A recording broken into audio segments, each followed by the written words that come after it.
Abu Bakr and Umar and Uthman were enemies of Hazrat Ali. Would Hazrat Ali have named his own sons after them?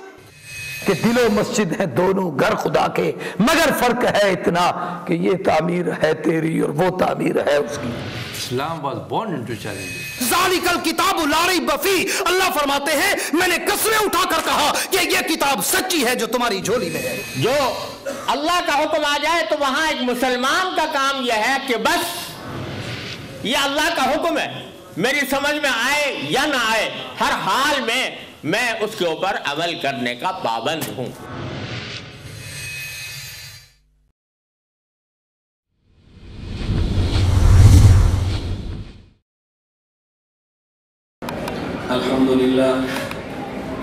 الحمد لله نحمده ونستعينه ونستغفره ونؤمن به ونتوكل عليه ونعوذ بالله من شرور أنفسنا ومن سيئات أعمالنا من يهده الله فلا مضل له ومن يضلل فلا هادي له ونشهد أن لا إله إلا الله وحده لا شريك له ونشهد أن سيدنا ومولانا محمدا عبده ورسوله.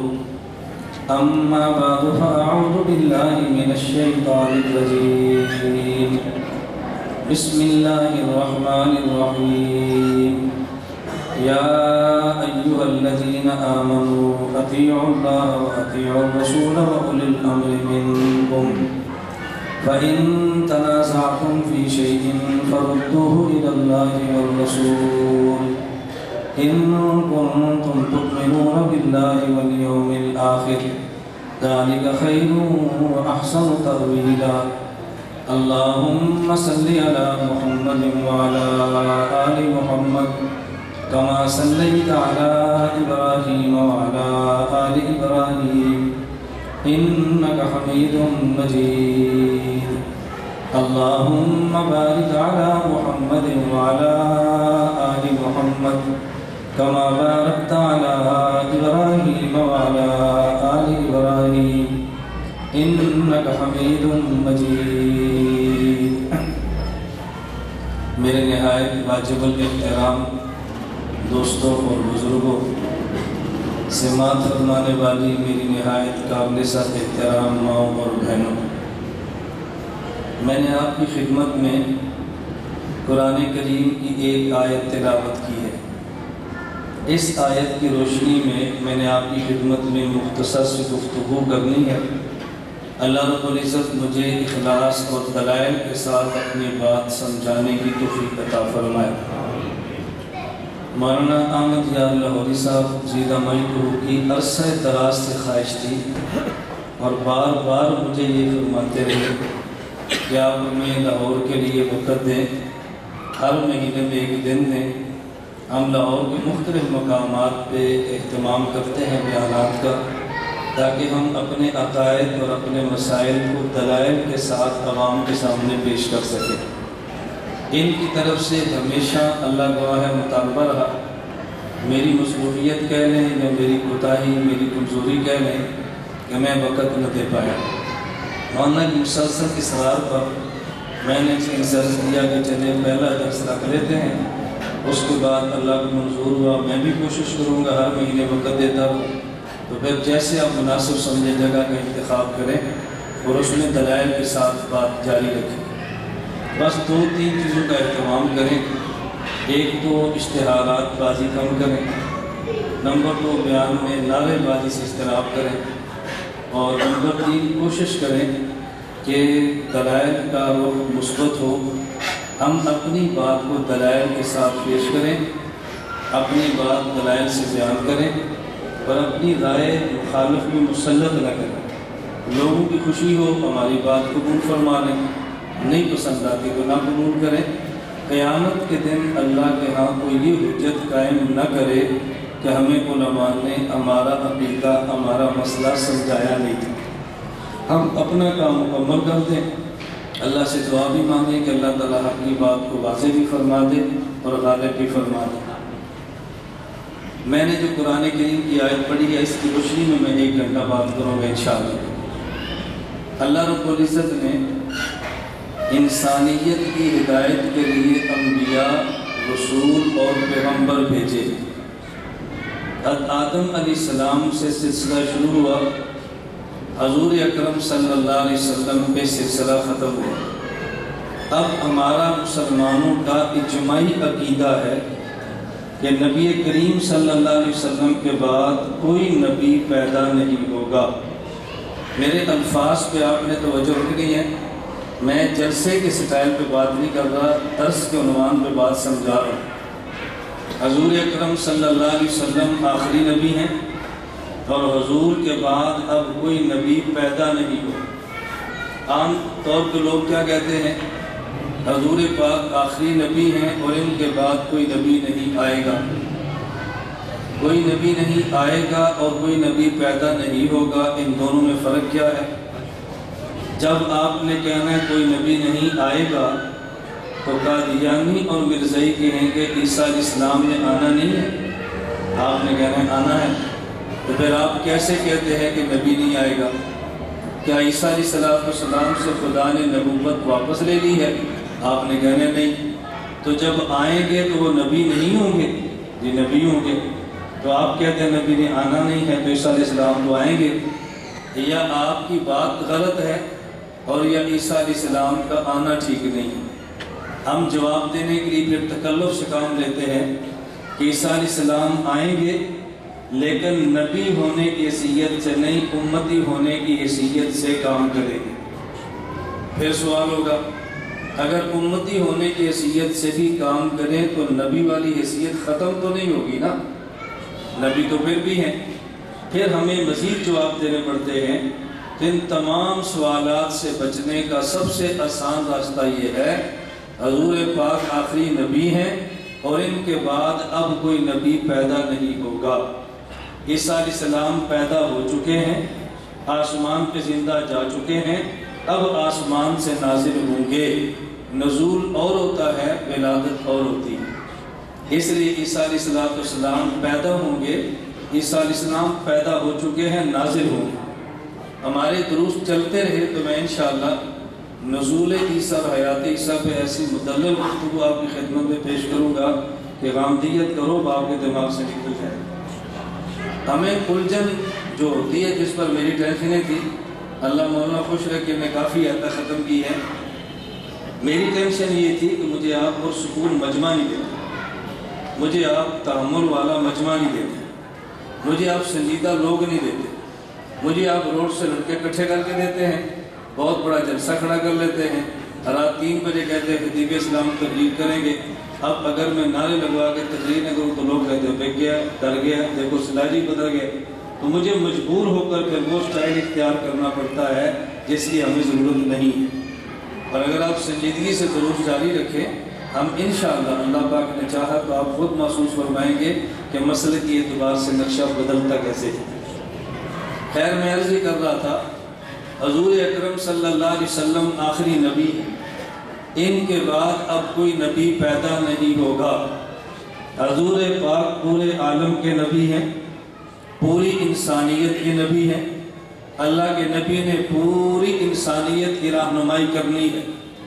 پہلے جب بھی مسئلہ کسی نبی کو امت کو پیش آتا، امت مسئلہ نبی سے پوچھ لیتی، مسئلہ اب پیش آنا ہے لیکن نبی اس امت میں موجود نہیں ہے، مسائل پیش آنے ہیں، نبی امت میں موجود نہیں ہے۔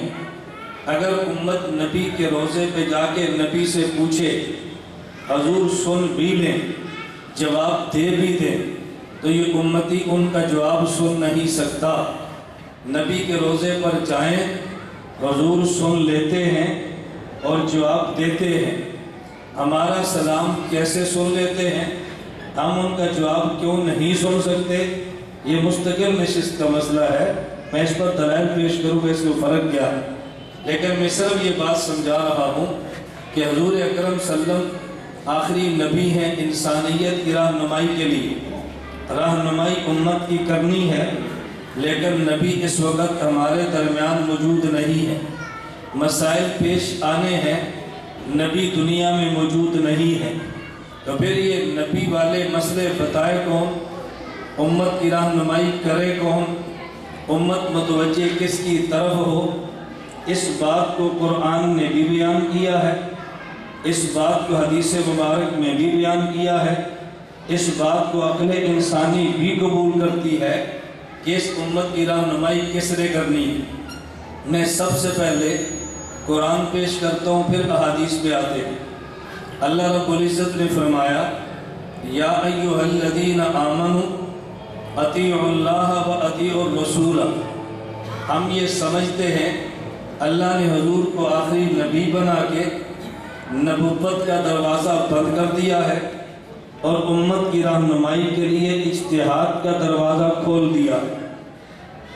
نبی کو بھیج کے ختم نبوت کی بنیاد پہ نبوت کا دروازہ بند کیا ہے، فقاہت کا دروازہ کھولا ہے۔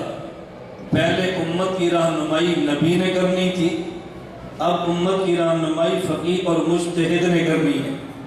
پہلے مسئلہ پیش آئے تو نبی نے بتانا تھا، اب مسئلہ پیش آئے تو امت کو فقیہ اور مجتہد نے بتانا ہے۔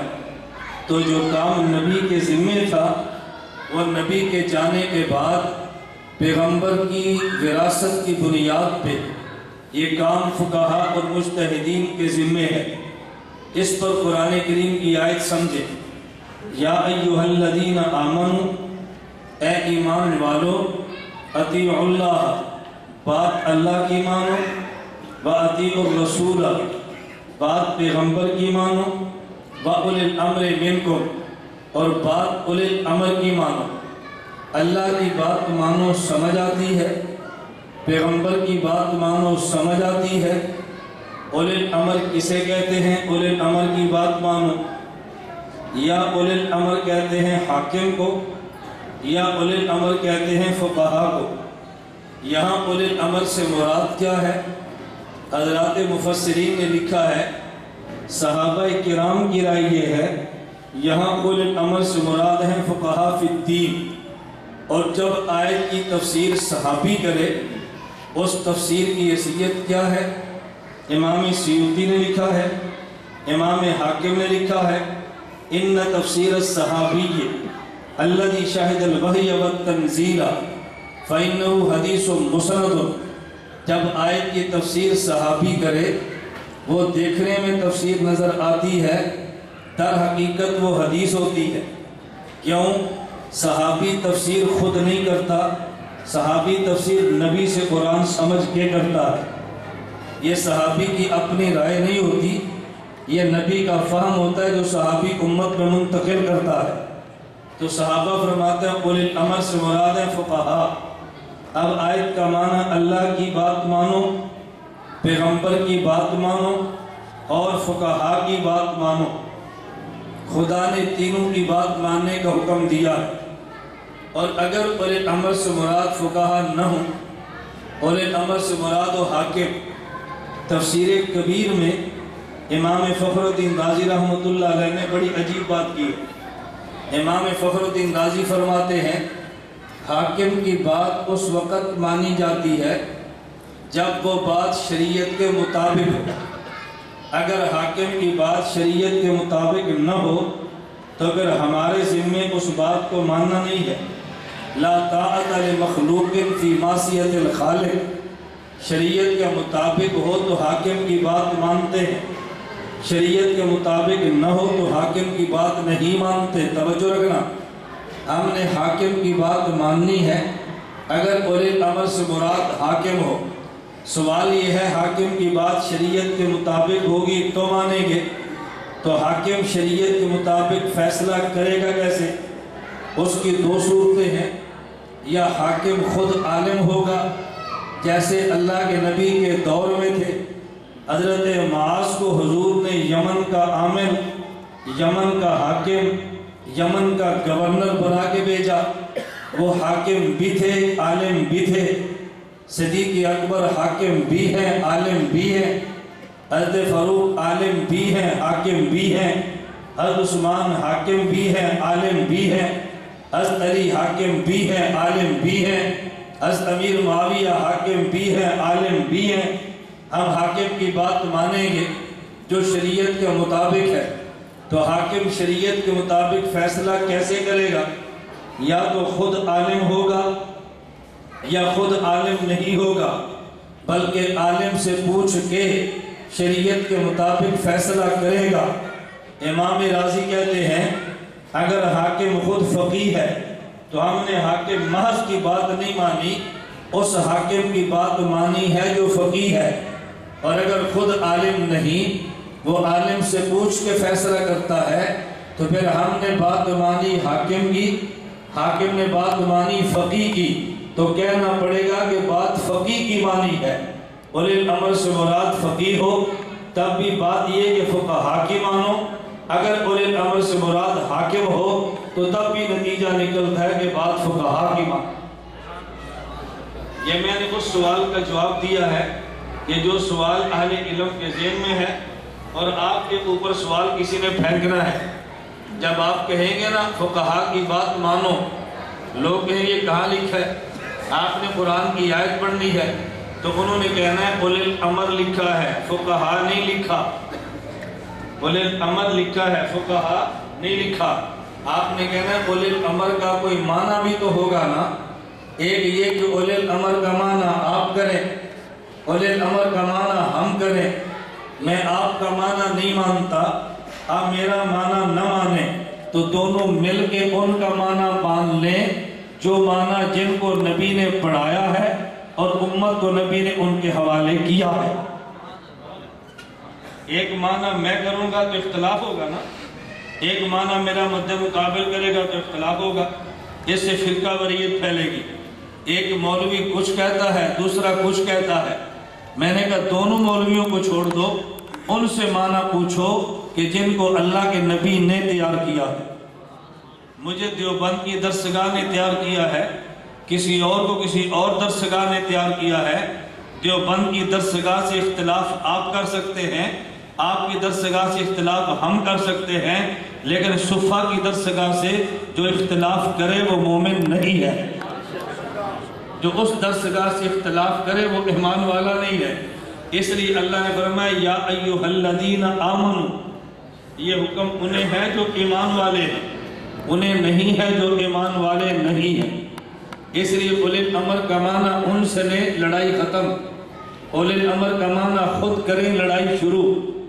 جھگڑا یہاں سے شروع ہوتا ہے، لوگ کہتے ہیں فلاں عالم بھی قرآن پڑھتا ہے، آپ بھی قرآن پڑھتے ہیں، تو جھگڑا کیا ہے؟ میں کہتا ہوں جھگڑا الفاظ قرآن میں نہیں ہے، جھگڑا الفاظ قرآن کے معنی میں ہے، جھگڑا الفاظ قرآن میں نہیں ہے، اختلاف الفاظ قرآن کے معنی میں ہے۔ ہم کہتے ہیں جن صحابہ نے ہمیں قرآن دیا ہے انہی صحابہ سے قرآن کا معنی لے۔ لوگ کہتے ہیں نہیں، لفظ ان سے لے لیں گے، معنی ہم کر لیں گے، ہمیں عربی نہیں آتی۔ میں نے کہا آتی ہے لیکن صحابہ سے کم۔ ہم یہ نہیں کہتے تمہیں عربی نہیں آتی، عربی آتی ہے لیکن صحابہ سے کم۔ آپ نے پڑھا ہے مولانا سے، آپ نے پڑھا ہے ڈاکٹر سے، آپ نے پڑھا ہے پروفیسر سے، انہوں نے پڑھا ہے براہ راست رسول اللہ سے صلی اللہ علیہ وسلم، تو معنی ان سے پوچھے۔ میں اس لیے اولی الامر پہ زور دے رہا ہوں کوئی آپ کو دھوکہ نہ دے، تو بات مانے فقہا کی۔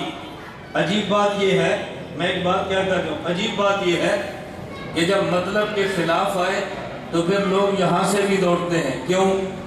ایک مسئلے پر اختلاف ہے، 3 طلاق 1 ہے یا 3 طلاق 3 ہے، اور یہ ذہن میں رکھ لیں، میں یہ بات بڑی تحدی اور دعوے کے ساتھ کہتا ہوں، یہ اختلاف اہل سنت والجماعت میں نہیں ہے، یہ اختلاف اہل سنت والجماعت سے روافض کا ہے، یہ اختلاف مسلمانوں سے قادیانیوں کا ہے۔ اب کوئی بندہ روافض سے مسئلہ لے کے اختلاف کر لے اور کہ اہل سنت کا ہے، ہم اس بات کو نہیں مانتے، 3 طلاق 3 ہے، اس سے اختلاف یا رافضیوں نے کیا ہے اور اس سے اختلاف یا قادیانیوں نے کیا ہے۔ کوئی بندہ ان سے لے اور اپنی رائے بنا کر پیش کرے اور پھر کہے اس مسئلے پہ سنیوں کا اختلاف ہے، ہم نے کہا نا اختلاف اہل سنت اور روافض کا تھا، تم نے روافض سے لے کے وہ اختلاف اہل سنت میں گھسیڑا ہے، ہم نے اس کو نکالنا ہے تاکہ اہل سنت دو طبقوں میں نہ بٹے، اہل سنت ایک رہے۔ ہم فرقہ واریت کو مٹانا چاہتے ہیں، فرقہ واریت کو بڑھانا نہیں چاہتے۔ جب نئی رائے پیدا ہوں گی تو فرقہ واریت پیدا ہوگی، اور نئی رائے ختم ہوگی تو فرقہ واریت ختم ہوگی۔ آپ ذرا بات سمجھیں، ہم کہتے ہیں 3 طلاق 3 ہے، بعض لوگ کہتے ہیں یہ 3 طلاق 1 ہے۔ ہم نے کہا صحیح مسلم میں حضرت فاروق اعظم کا فتویٰ ہے کہ 3 طلاق 2 تو 3 ہے۔ وہ پتہ ہے سوال کیا کرتے ہیں؟ یہ سوال آپ کے سامنے آنا ہے، کتابیں پیش ہونی ہیں، اور پھر آپ نے پریشان ہونا ہے۔ ایک مولوی صاحب فرمانے لگے حضرت عمر نے جو 3 طلاق کو 3 فرمایا یہ سیاسی فیصلہ تھا۔ استغفر اللہ کیوں؟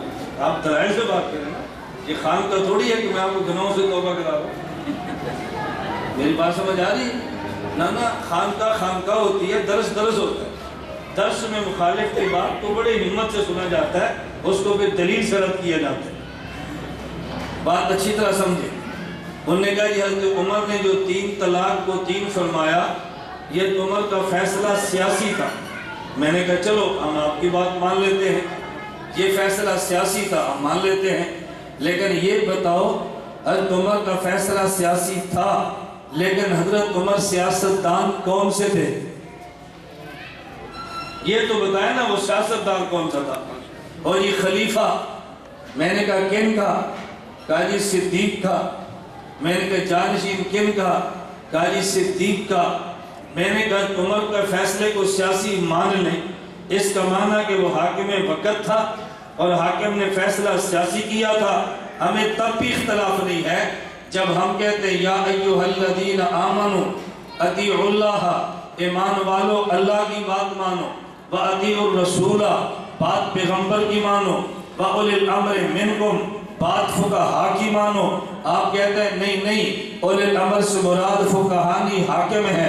میں نے کہا چلو تمہاری بات مان لیں، حضرت عمر کی بات تب بھی ماننا ضروری ہے، وہ حاکم جو تھے۔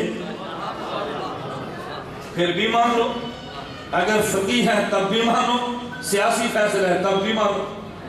جب قرآن آپ کہہ رہے ہیں اولی الامر سے مراد فقہا نہیں ہے، اولی الامر سے مراد حاکم ہے، آپ کہہ رہے ہیں نا، تو عمر حاکم ہے؟ کہا جی ہاں۔ تو میں نے کہا پھر حاکم ہے تو ان کی بات مانو نا۔ اس کا معنی یہ تو نہیں ہے آج کے دور کے حاکم کی سیاست فیصلہ مانو چونکہ اولی الامر ہے، خلیفہ راشد کا فیصلہ نہ مانو، بھئی وہ بھی تو اولی الامر ہے نا۔ اگر آپ نے ان کو سیاستدان مانا تب بھی بات مانو، اگر فقیہ مانا ہے تب بھی مانو۔ آپ اس سے نکل تو نہیں سکتے نا، ہر حال میں حضرت عمر کی بات کو ماننا ضروری ہے۔ میں خیر سمجھا کیا رہا تھا، اللہ کے پیغمبر حضور پاک آخری نبی، ان کے بعد رہنمائی امت کی فقہا نے کر لی ہے۔ دلیل اولی الامر منکم، توجہ رکھنا۔ ایک بندہ یہ بات کہتا ہے اور یہ اللہ کی بات کا نام قرآن ہے، پیغمبر کی بات کا نام حدیث ہے، ہم سے صرف قرآن حدیث کی بات کرو، ہم سے صرف اللہ پیغمبر کی بات کرو۔ میں نے کہا ہمیں کوئی اختلاف نہیں ہے، ہمیں کوئی لڑائی نہیں ہے۔ میرا سوال یہ ہے اگر اللہ کی اطاعت اور نبی کی اطاعت کافی ہے اور بعد میں کسی کی اطاعت کی گنجائش نہیں ہے تو پھر میں پوچھتا ہوں خدا نے اطیعوا اللہ و اطیعوا الرسول پہ بات ختم نہیں کی، اولی الامر کیوں فرمایا ہے؟ اولی الامر کیوں؟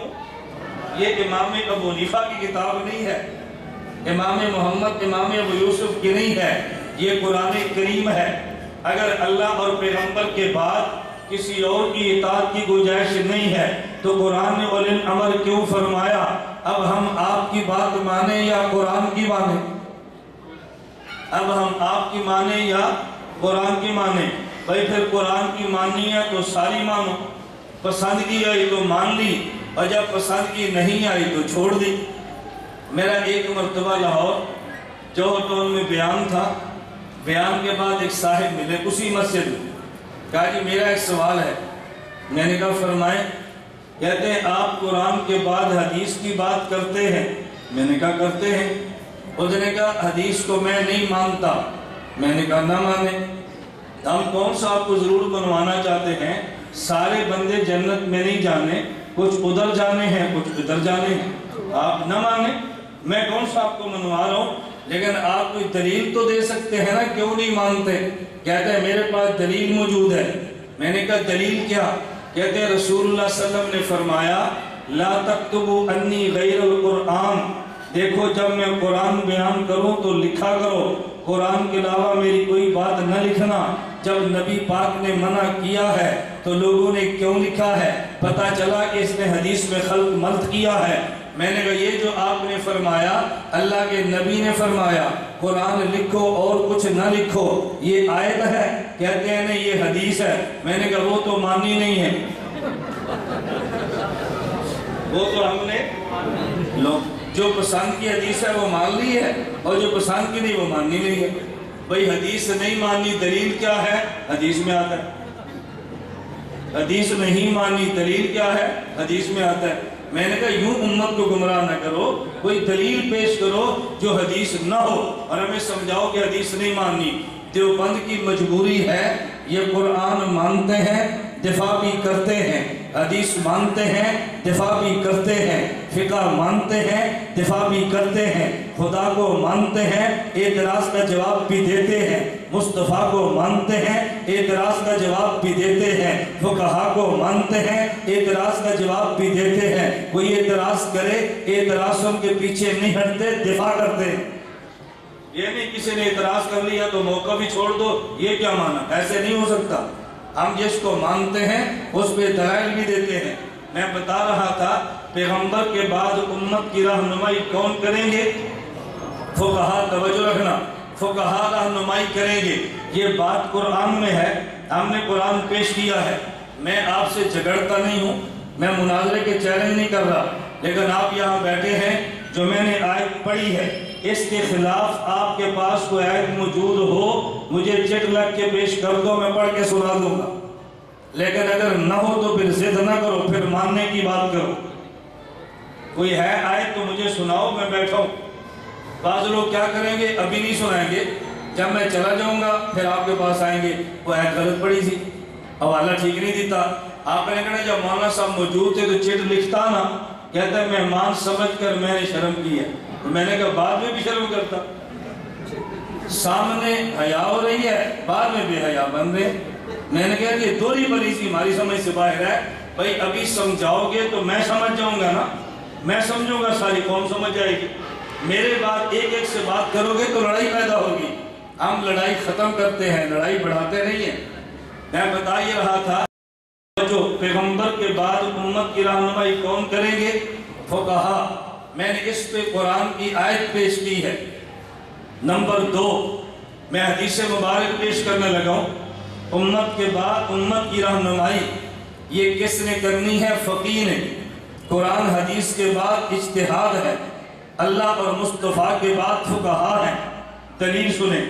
میں ایک آیت صرف ایک حدیث پڑھ رہا ہوں، اس کا مفہوم بیان کر کے میں نے کچھ سوالات کے جواب صاف کرنے ہیں. حضرت معاذ رضی اللہ عنہ کو رسول اللہ صلی اللہ علیہ وسلم نے یمن کا عامل گورنر اور بنا کر بھیجا. حضرت معاذ سے نبی پاک نے فرمایا ان عرض لک قضاء بما تقضی یا معاذ، اے معاذ اگر لوگ تجھ سے مسئلہ پوچھے، کوئی فیصلہ آ جائے تو جواب کیسے دے گا؟ حضرت معاذ نے کہا اقضی بکتاب اللہ، میں فیصلہ قرآن سے کروں گا. حضور نے پوچھا فَإِن لَمْ تَجِدْ، اگر قرآن میں کسی مسئلے کا حل نہ ملے، کہا بسنت رسول اللہ، حضور آپ کی سنت سے حل پیش کروں گا. فرمایا فَإِن لَمْ تَجِدْ، اگر میری سنت میں حل نہ ملے، کہا اجتہد برائہی، اللہ کے نبی میں اجتہاد کروں گا. اب استدلال سمجھنا. حضور نے پوچھا جواب کیسے دے گا؟ کہا جی قرآن سے. کہا قرآن میں نہ ملے، کہا جی سنت پیغمبر سے. اس کا مطلب یہ ہے ہر مسئلے کا جواب قرآن میں نہیں ہے، تبھی تو نبی نے پوچھا ہے. ہر مسئلے کا جواب قرآن میں نہیں ہے، تبھی تو پیغمبر نے پوچھا ہے. اگر ہر مسئلے کا حل ہوتا حضرت معاذ کہہ دیتے حضور قرآن کیا کافی نہیں ہے؟ آپ ایسی بات کیوں فرماتے ہیں؟ حضرت معاذ نے کہا سنت پیغمبر سے، فرمایا فَإِن لَمْ تَجِدْ، اگر میری سنت میں حل نہ ہو تو پھر نبی پاک کا پوچھنا اس بات کی دلیل ہے ہر مسئلے کا حل حدیث میں نہیں ہے، وگرنہ نبی پاک نہ پوچھتے۔ حضور نے فرمایا فَإِن لَمْ تَجِدْ، میری سنت میں نہ ملے تو پھر حضرت معاذ نے کہا اجتہد برائیِ، حضور میں اجتہاد کروں گا۔ حضرت معاذ نے 3 چیزیں فرمائیں، نمبر 1 کتاب اللہ، نمبر 2 سنت رسول اللہ، نمبر 3 مجتہد کا اجتہاد۔ جب یہ نبی پاک کے سامنے حضرت معاذ نے بات کی ہے، حضور نے کیوں پوچھا، معاذ نے جواب کیوں دیا ہے؟ استاد جب شاگرد کو کسی علاقے میں بھیجے تو جاتی وقت کچھ سوال کرتا ہے کہ میرے شاگرد نے میرا ذہن لیا ہے یا نہیں، میرا سبق یاد کیا ہے یا نہیں، کچھ باتیں پوچھ کے بھیجتا ہے۔ حضرت معاذ کو نبی بھیجنے لگے، حضور نے کچھ سوال کیے تاکہ پتا چلے میرا معاذ میری بات کو سمجھا ہے یا نہیں، نبی کا مزاج سمجھا ہے یا نہیں، نبی کا سبق یاد بھی ہے یا نہیں۔ حضرت معاذ نے کہا حضور کتاب اللہ سے نہ ملا تو سنت سے نہ ملا اجتہاد سے، اللہ کے نبی کو پتا چلا، حدیث مبارک میں ہے بَدَ يَدَهُ بَلَا صَدْرِهِ، حضور نے اپنے ہاتھ کو لیا حضرت معاذ کے سینے پہ رکھ دیا، پھر حضور فرمانے لگے الحمدللہ الذی وفق رسول رسولہ لما یرضی بہ رسول، اے اللہ میں تیرا شکر کرتا ہوں میرے معاذ کو تو نے وہ بات سمجھا دی ہے جس سے تیرا پیغمبر راضی ہے۔ اے اللہ میں شکر ادا کرتا ہوں، اے اللہ میں شکر ادا کرتا ہوں۔ 2 لفظ یاد رکھنا، اللہ کے نبی نے لفظ رسول کو 2 مرتبہ استعمال کیا ہے، الحمدللہ الذی وفق رسول رسولہ، رسول کا لفظ 2 بار آیا، پہلے رسول کا معنی اور ہے، دوسرے رسول کا معنی اور ہے، پہلے رسول کا معنی معاذ ہے، دوسرے رسول کا معنی پیغمبر ہے، رسول کا معنی نمائندہ ہے۔ اللہ کے نبی نے بتا دیا محمد نمائندہ خدا ہے، معاذ نمائندہ مصطفیٰ ہے، محمد بات وہ کہتا ہے جو خدا چاہتا ہے، معاذ وہ کہتا ہے جو مصطفیٰ چاہتا ہے۔ الحمدللہ الذی وفق رسول رسولہ، حضور بتا رہے ہیں جس طرح حضور وہ کام نہیں کرتے جو خدا نہ چاہے، معاذ وہ نہیں کرتے جو مصطفیٰ نہ چاہے۔ نبی نے سمجھا دیا۔ اب نمبر 1 قرآن ہے، نمبر 2 سنت ہے، نمبر 3 اجتہاد ہے۔ قرآن کتاب ہے خدا کی، سنت ہے مصطفیٰ کی، اور اجتہاد ہے مجتہد اور فقیہ کا۔ میرا سوال یہ ہے اگر نبی کی رہنمائی کے بعد مجتہد کی ضرورت نہیں تھی تو نبی نے سوال کیا کیوں ہے؟ حضرت معاذ نے جواب دیا کیوں ہے؟ نبی کا پوچھنا، معاذ کا جواب دینا، پھر نبی کے 2 کام، ایک نبی کا قول ہے، ایک نبی کا فعل ہے، دونوں پہ توجہ رکھنا۔ نبی کا فعل یہ ہے اپنے ہاتھ کو لیا حضرت معاذ کے سینے پہ رکھا ہے، یہ نبی کی عملی تائید ہے، اور ایک نبی کا بولنا یہ نبی کی زبانی تائید ہے۔ جب معاذ یہ فرمائے قرآن بھی ہے، حدیث بھی ہے، اجتہاد بھی ہے، تو نبی تسلی ہاتھ سے بھی دیتے ہیں، نبی تسلی زبان سے بھی کرتے ہیں۔ حضور نے تائید سے سینے پہ ہاتھ بھی پھیرا ہے، زبان سے الحمدللہ بھی کہا۔ مجھے بتاؤ تائید کا راستہ کون سا ہے؟ تائید کی 2 ہی صورتیں ہوتی ہیں نا، ادھر آؤ بیٹا، شاباش شاباش، بہت اچھا سبق سنا ہے۔ اس سے بڑی تائید کیا ہوتی ہے؟ حضور ہاتھ بھی رکھ رہے ہیں، زبان سے الحمدللہ بھی فرما رہے ہیں۔ نبی پاک نے بتایا میرے معاذ کو میرا سبق یاد ہوا، میرے معاذ کو میرا سبق یاد ہوا ہے۔ ذوق تازوں میں ایک نکتہ پیش کرتا ہوں۔ حضرت ابو ہریرہ رضی اللہ تعالی عنہ، یہ واقعہ فضائل اعمال میں بھی ہے۔ میں بعض وہ کتابیں پیش کرتا ہوں جو ہر کسی کی دست میں ہیں اور ہماری کتابیں ہیں، آپ پیچھے نہ ہٹا کرو۔ کوئی آدمی فضائل اعمال پہ اعتراض کرے آپ پیچھے ہٹ جاتے ہیں۔ ہم انشاءاللہ کوشش کریں گے، یہ ترتیب چلتی رہی نا، ہم سیمینار رکھیں گے، فضائل اعمال سیمینار، اس پہ جتنے اعتراض میں صاف کروں گا، اور میں کہوں گا کوئی سوال ہے تو مزید کر لو۔ ہم پیچھے نہیں ہٹتے، ہماری کتاب ہے، ہم اس پہ قائم اور دائم ہیں۔ آپ بہت جلدی ریورس گیئر نہ لگایا کرو، وہ جی سوال ہو گیا تو کتاب چھوڑ دیں، یہ کیا مطلب ہم سوال ہو گیا تو کتاب چھوڑ دیں؟ خیر توجہ رکھنا، یہ فضائل اعمال میں بھی ہے۔ حضرت ابو ہریرہ نے عرض کیا یا رسول اللہ، میں حدیثیں یاد کرتا ہوں بھول جاتی ہیں۔ نبی کریم صلی اللہ علیہ وسلم نے فرمایا کہ چادر پھیلاؤ۔ حضرت ابو ہریرہ نے چادر پھیلائی ہے، حضور پاک نے اس میں اپنا ہاتھ مبارک رکھا، فرمایا کہ اس چادر کو سینے سے لگا لو۔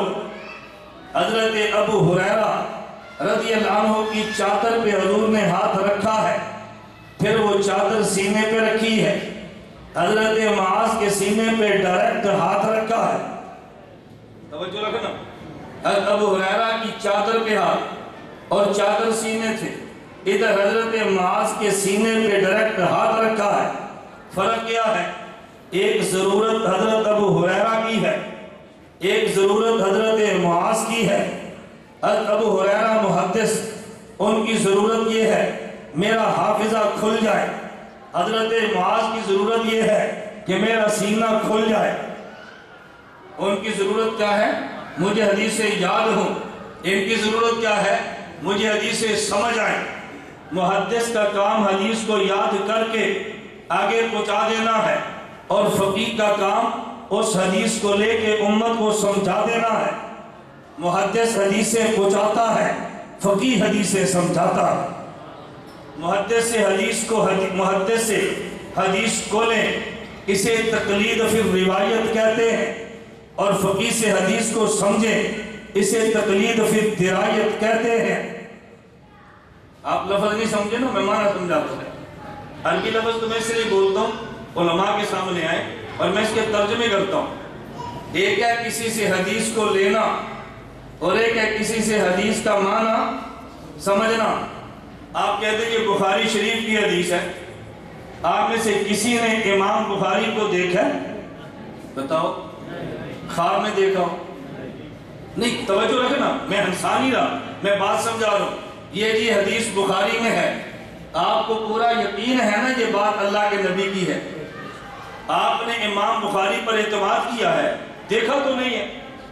آپ کے پاس کیا دلیل ہے امام بخاری سچ بول رہے ہیں؟ آپ نے تو دیکھا ہی نہیں ہے۔ نہیں جی نہیں، امام بخاری سچ بولتے ہیں۔ دلیل کیا؟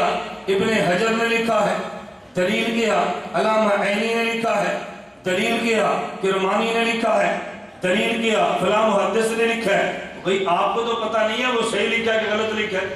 اور جی اتنے بڑے علماء ہیں، وہ غلط تو نہیں لکھ سکتے نا؟ اس کا معنی دلیل نہیں ہے، تم نے اعتماد کیا ہے۔ دلیل نہیں ہے، علماء پہ اعتماد کیا ہے، اسے کہتے ہیں تقلید فی روایت۔ آپ نے روایت لینے میں اعتماد کر لیا، دلیل نہیں مانگی، یہ تقلید ہے روایت لینے میں۔ اور فقیہ کا مسئلہ بیان کرتا ہے، مسئلہ سمجھاتا ہے، حدیثیں نکالتا ہے، آپ اس سے دلیل نہیں مانگتے، اعتماد کر لیتے ہیں۔ محدث سے الفاظ لیں اور دلیل نہ مانگیں، اسے تقلید روایت میں کہتے ہیں۔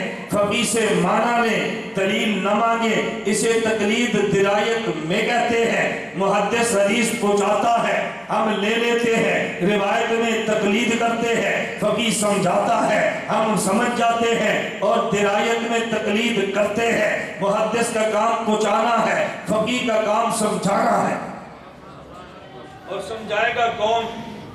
توجہ، میں اس پہ بات کروں کہ سینے پہ ہاتھ کیوں رکھا ہے؟ سمجھائے گا کون؟ جو سمجھے گا۔ سمجھائے گا کون؟ جو آپ کی بحث ہو جاتی ہے ایک بندے سے، تکرار چل پڑتا ہے، آپ پتہ کیا کہتے ہیں؟ جیڑی گل تو مینوں سمجھانا ہے پہ تینوں آپ سمجھ آئی ہے؟ جو بات مجھے سمجھا رہا ہے تجھے خود سمجھ آئی ہے؟ بڑا پروفیسر تے ویکھ جا پھر خود سمجھ پتر پھر بھی سمجھائیں۔ جیڑے سکولے تو پڑھے ہیں اتنے میٹن آئی ہیں، تو میرے سمجھانا ہے۔ یہ باتیں ہم کہتے ہیں نا، سمجھاتا وہ ہے جو خود سمجھے۔ حضرت موسیٰ علیہ السلام نے اللہ سے دعا مانگی ہے، رب شرح لی صدری، رب شرح لی، اللہ میرا سینہ کھول دے۔ اس کا رائبن والے ترجمہ کرتے ہیں، اللہ ہمارا کام ہمارے اوپر کھول دے، یہ شرح صدر ہے۔ حضرت موسیٰ کہتے ہیں رب شرح لی صدری، اللہ میرا سینہ کھول دے۔ نبی نے حضرت معاذ کے سینے پہ ہاتھ رکھا، فَضَا يَدَوْ عَلَى صَدْرِي، سینہ کھلے گا تو سمجھے گا، سمجھ آئے گی تو پھر سمجھائے گا۔ تو فقیہ کی ضرورت یہ ہے اس کا سینہ کھل جائے تاکہ بات سمجھے، محدث کی ضرورت یہ ہے اس کا حافظہ کھل جائے تاکہ حدیث یاد کرے. محدث کی ضرورت الگ ہے جو چادر سے پوری ہے. فقیہ کی ضرورت الگ ہے جو نبی نے ہاتھ رکھ کے پوری فرمائی ہے. میں ایک مثال دوں گا تو پھر شاید بات آپ کو جلدی سمجھ آئے. محدث حدیث کو پہنچاتا ہے. حدیث کے اندر کیا ہے کبھی محدث نہیں سمجھتا, فقیہ سمجھتا ہے. اس پر ایک مثال سمجھے اور مسئلہ بھی سمجھے. ایک عورت بغداد شہر میں محدثین کے پاس گئی, مسئلہ پوچھا. ہمارے یہاں عورت فوت ہو گئی ہے, جس عورت نے غسل دینا ہے ماہواری کی حالت میں ہے, کیا وہ عورت ناپاک وجود والی میت عورت کو غسل دے سکتی ہے؟ محدثین نے فرمایا ہمارے علم میں کوئی حدیث نہیں ہے دے سکتی ہے یا نہیں دے سکتی. خاتون کہنے لگی آپ کے پاس حدیث ہے یا نہیں, لیکن مسئلہ پیش آ گیا, میں کیا کروں؟ وہ محدث دیانت دار تھے, انہوں نے کہا وہ فقیہ ابو ثور بیٹھے ہیں ان سے پوچھو, یہ کام ان کا ہے. فقیہ ابو ثور کی درسگاہ میں گئی. خاتون نے پوچھا حضرت یہ مسئلہ ہے, ناپاک وجود والی عورت میت عورت کو غسل دے سکتی ہے؟ فرمایا جی ہاں دے سکتی ہے. خاتون واپس آئی, محدثین نے پوچھا کیا جواب ملا ہے؟ کہا مفتی صاحب فرما رہے ہیں غسل دے سکتی ہے. اور مائی دلیل بھی پوچھی ہے. کہا جی دلیل میرا کام ہی نہیں تھا, مجھے مسئلہ چاہیے تھا, میں نے پوچھ لیا ہے. کہا ذرا دلیل تو پوچھ. فقیہ ابو ثور نے فرمایا حدیث میں موجود ہے غسل دے سکتی ہے. محدثین کو کہا حدیث میں ہے.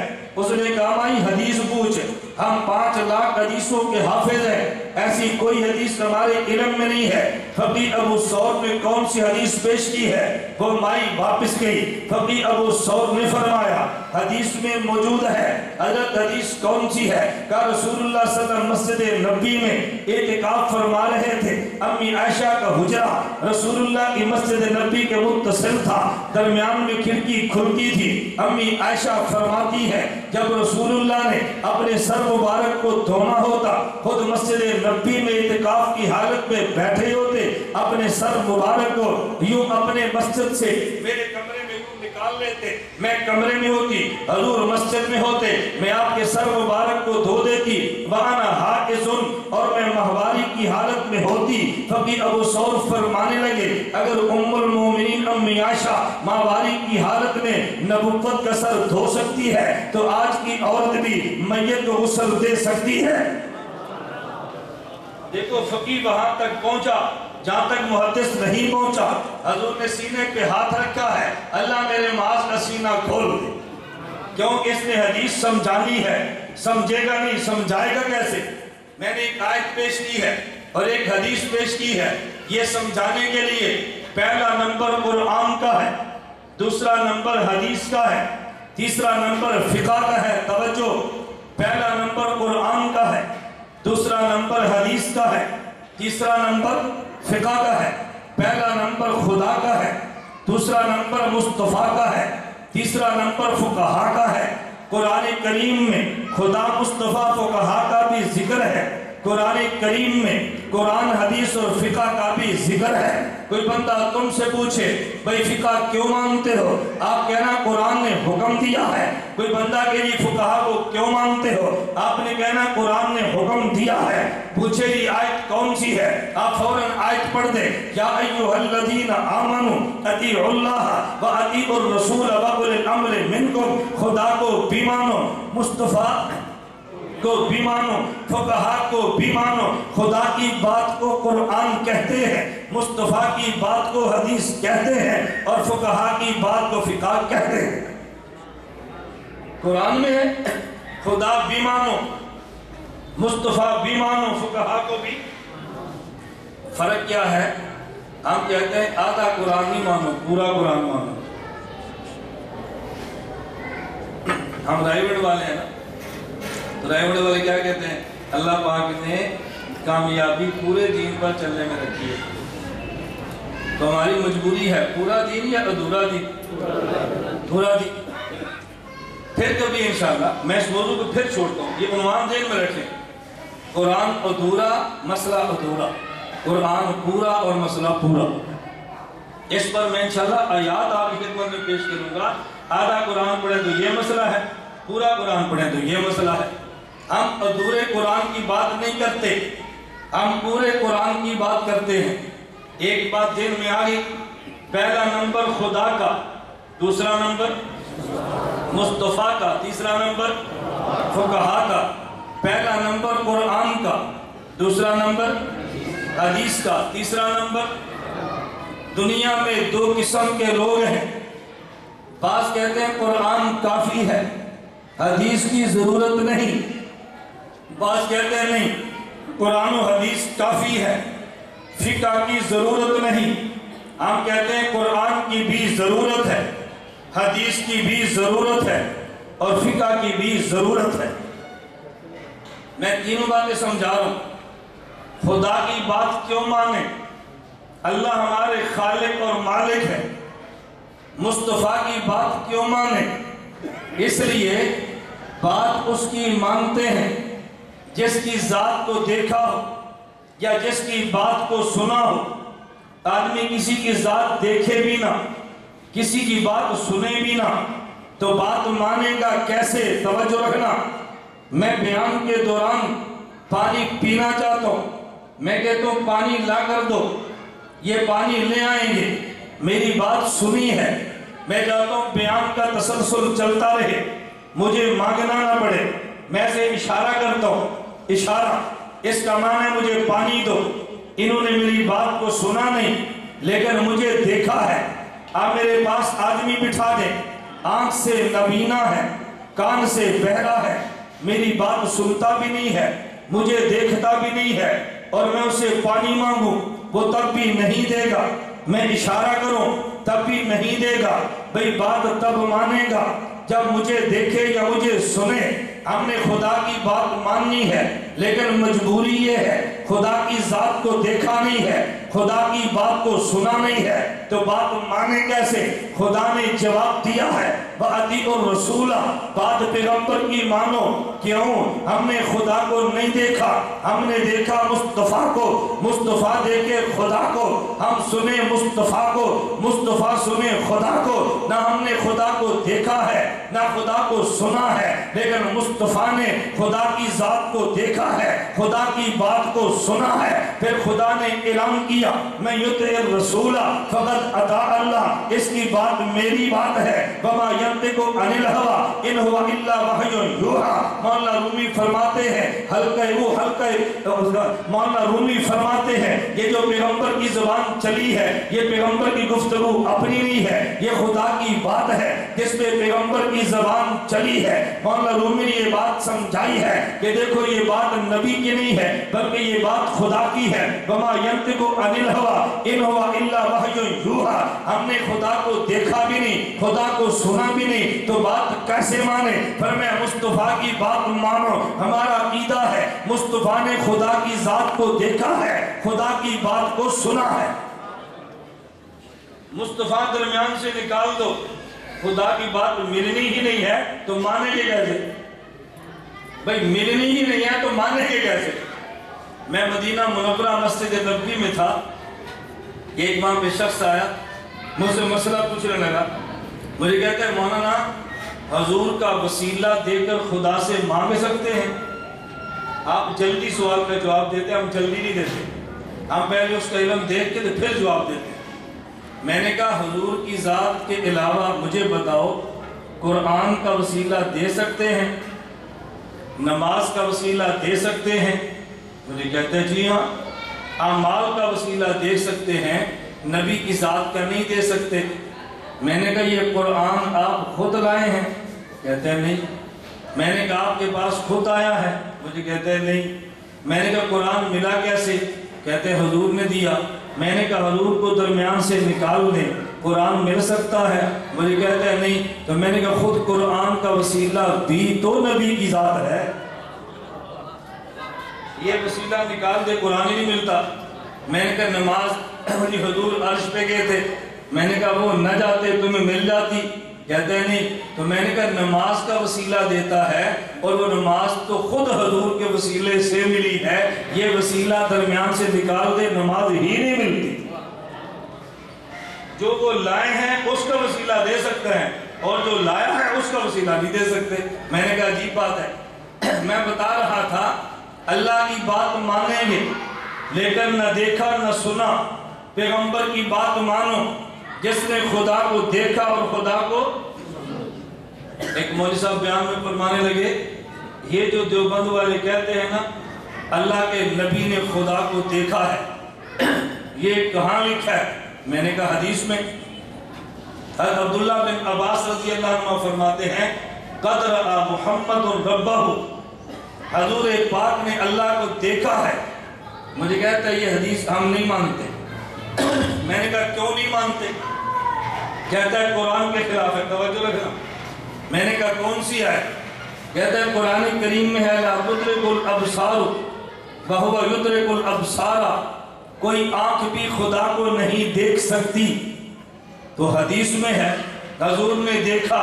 جب قرآن کہتا ہے کوئی آنکھ نہیں دیکھ سکتی تو حدیث میں ہے دیکھا. یہ حدیث قرآن کے خلاف ہو گئی, اور جو قرآن کے خلاف ہو اس حدیث کو نہیں مانتے. میں نے کہا ہم بد دعا نہیں دیتے, ہم تجھے دعا دیتے ہیں خدا تجھے ہدایت دے, جنت میں جگہ دے. کہتے ہیں آمین. میں نے کہا جنت میں جاؤ گے خدا کا دیدار کرو گے؟ کہتے ہیں جی ہاں. میں نے کہا کہاں لکھا ہے؟ کہتے ہیں حدیث مبارک میں ہے جنتی خدا کو جنت میں دیکھیں گے. میں نے کہا میں نہیں مانتا. مجھے کہتے ہیں کیوں نہیں مانتے؟ میں نے کہا جب قرآن میں ہے کوئی آنکھ نہیں دیکھ سکتی تو تو جنت میں کیسے دیکھے؟ یہ حدیث قرآن کے خلاف ہے. اگر وہ حدیث قرآن کے خلاف تو نہیں مانتا تو پھر یہ قرآن کے خلاف میں نہیں مانتا. کہتے ہیں نہیں نہیں آیت کا مطلب اور ہے. میں نے کہا کیا مطلب ہے؟ کہتے ہیں آیت کا مطلب یہ ہے کوئی آدمی زمین پہ رہتے ہوئے خدا کو نہیں دیکھ سکتا. میں زمین پہ نہیں, میں تو جنت پہ جا کے دیکھوں گا. میں نے کہا ہم نے کب کہا ہے حضور نے زمین پہ دیکھا ہے؟ ہم کہتے ہیں عرش پہ جا کے دیکھا ہے. تو جنت میں جا کے دیکھے تو قرآن کے خلاف نہیں ہے, مصطفیٰ عرش پہ جا کے دیکھے تو قرآن کے خلاف ہے. میں نے کہا یار یوں نہ کرو, ہمارے پنجاب میں کہتے ہیں اپنی بار یہی تو منڈا منڈا. میں نے کہا نا یہ منڈا منڈا نہ کرو. اپنے لیے حدیث کا معنی اور ہے, نبوت کے لیے معنی اور ہے. میں بتا رہا تھا اس لیے ہم نے مصطفیٰ کی بات مانی ہے اور یہ حضور کافی ہے. پھر فقہا کی کیا ضرورت ہے؟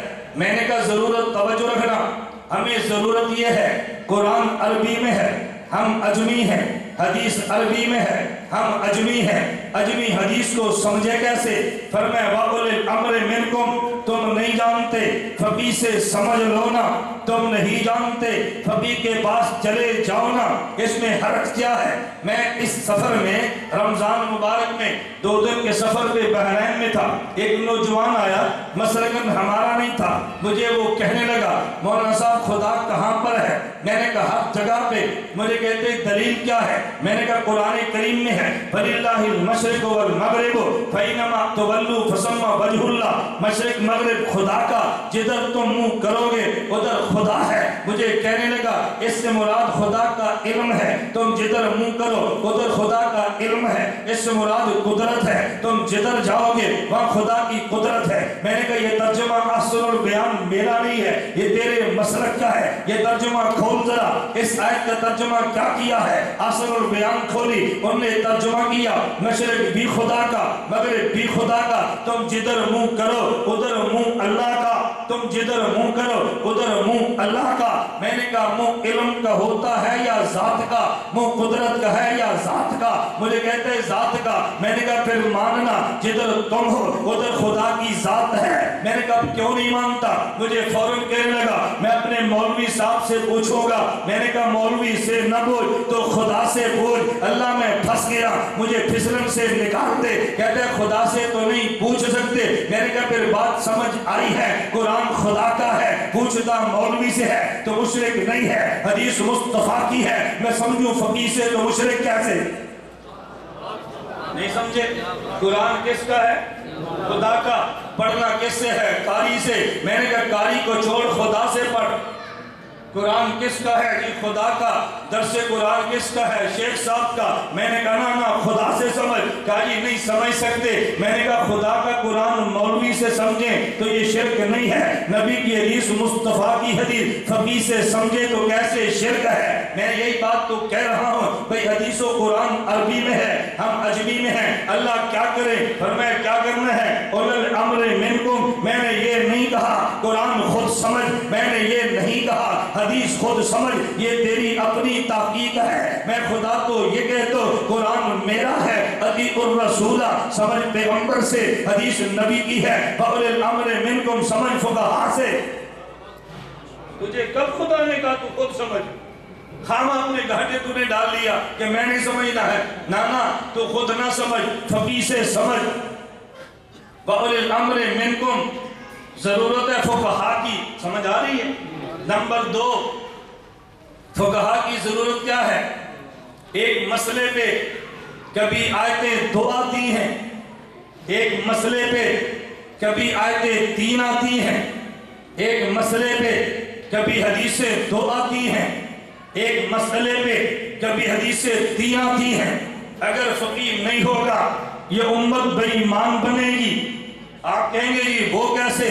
تمہیں کوئی بندہ کہے گا بھئی یہ بتاؤ قرآن کی آیتوں میں اختلاف ہے، آپ نے کہنا نہیں قرآن میں تعارض ہے، آپ نے کہنا نہیں خود اللہ قرآن میں فرما رہے ہیں لو کان من عند غیر اللہ لوجدوا فیہ اختلافا کثیرا، یہ قرآن خدا کی کتاب ہے، دلیل یہ ہے اس کی آیتوں میں ٹکراؤ نہیں ہے۔ ایک بندہ کہتا ہے میں ٹکراؤ پیش کر دیتا ہوں، آپ کہتے ہیں کرو ٹکراؤ پہ، وہ کہتے ہیں سورۃ البقرہ 12 نمبر 2 ہے، مسئلہ 1 ہے، آیتیں 2 ہے، خامد فوت ہو جائے عورت کی عدت کتنی ہے؟ ایک آیت کہتی ہے والذین یتوفون منکم ویذرون ازواجا وصیۃ لازواجہم متاعا الی الحول غیر اخراج، خامد فوت ہو گیا، عورت کی عدت 1 سال ہے، اسی قرآن اسی پارے اسی پاؤ میں ہے والذین یتوفون منکم ویذرون ازواجا یتربصن بانفسہن 4 اشہر و10، خامد فوت ہو گیا، عورت کی عدت 4 ماہ اور 10 دن ہے، جو مسئلہ 1 ہے، آیتیں 2 ہے، تو فیصلہ کرنا کیسے کرے گا؟ کہتے جی وہ آیت پہلے اتری ہے، یہ آیت بعد میں اتری ہے۔ میں نے کہا تجھے پتا چلا کیسے ہے؟ کہا جی فقہا نے بتایا۔ میں نے کہا وہ نہ بتاتے تو تجھے پتا کیسے چلتا؟ آیتیں 2 اتری ہے تو بتایا فقیہ نے ہے، 1 سال والی پہلے کی ہے، 4 ماہ بات کی ہے، پھر حدیثیں آئے گی اللہ کے نبی نے نماز میں رفع الیدین کیا ہے، دوسری حدیث ہوگی اللہ کے نبی نے رفع الیدین نہیں کیا، تو فیصلہ کیسے کرے گا؟ وہ کہتا ہے جی نہیں نہیں یہ صحیح ہے اور یہ ضعیف ہے۔ میں نے کہا یہ فیصلہ نبی نے کیا ہے؟ کہا نبی نے نہیں کیا۔ تو میں نے کہا کس سے پوچھا ہے؟ کہتا جی امام شافعی سے، امام ابو حنیفہ سے۔ تو میں نے کہا بات سمجھ آئی ہے، اگر آیتیں 2 آ جائے تو پہلے کون سی ہے فقیہ بتائے گا، حدیث سے کون سی پہلے کی ہے فقیہ بتائے گا۔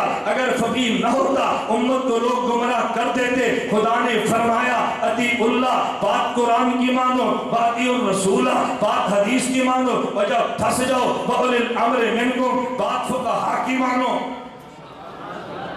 جب پھنسو وَأُولِي الْأَمْرِ مِنْكُمْ، پھر فقیہ کو پیش کرنا الجھن نہیں ہوگی۔ ہمارے یہاں کوتاہی کیا ہے؟ اور یہ میں بات بڑی تحدی سے کہتا ہوں، شرع صدر سے بات کہہ رہا ہوں۔ تمہارے پاس کوئی بندہ سی ڈی لائے، تمہارے پاس کوئی بندہ کتاب لائے جو تمہارے مسلک کے خلاف ہو، گمراہ تب ہونا ہے جب تحقیق آپ نے خود کرنی ہے۔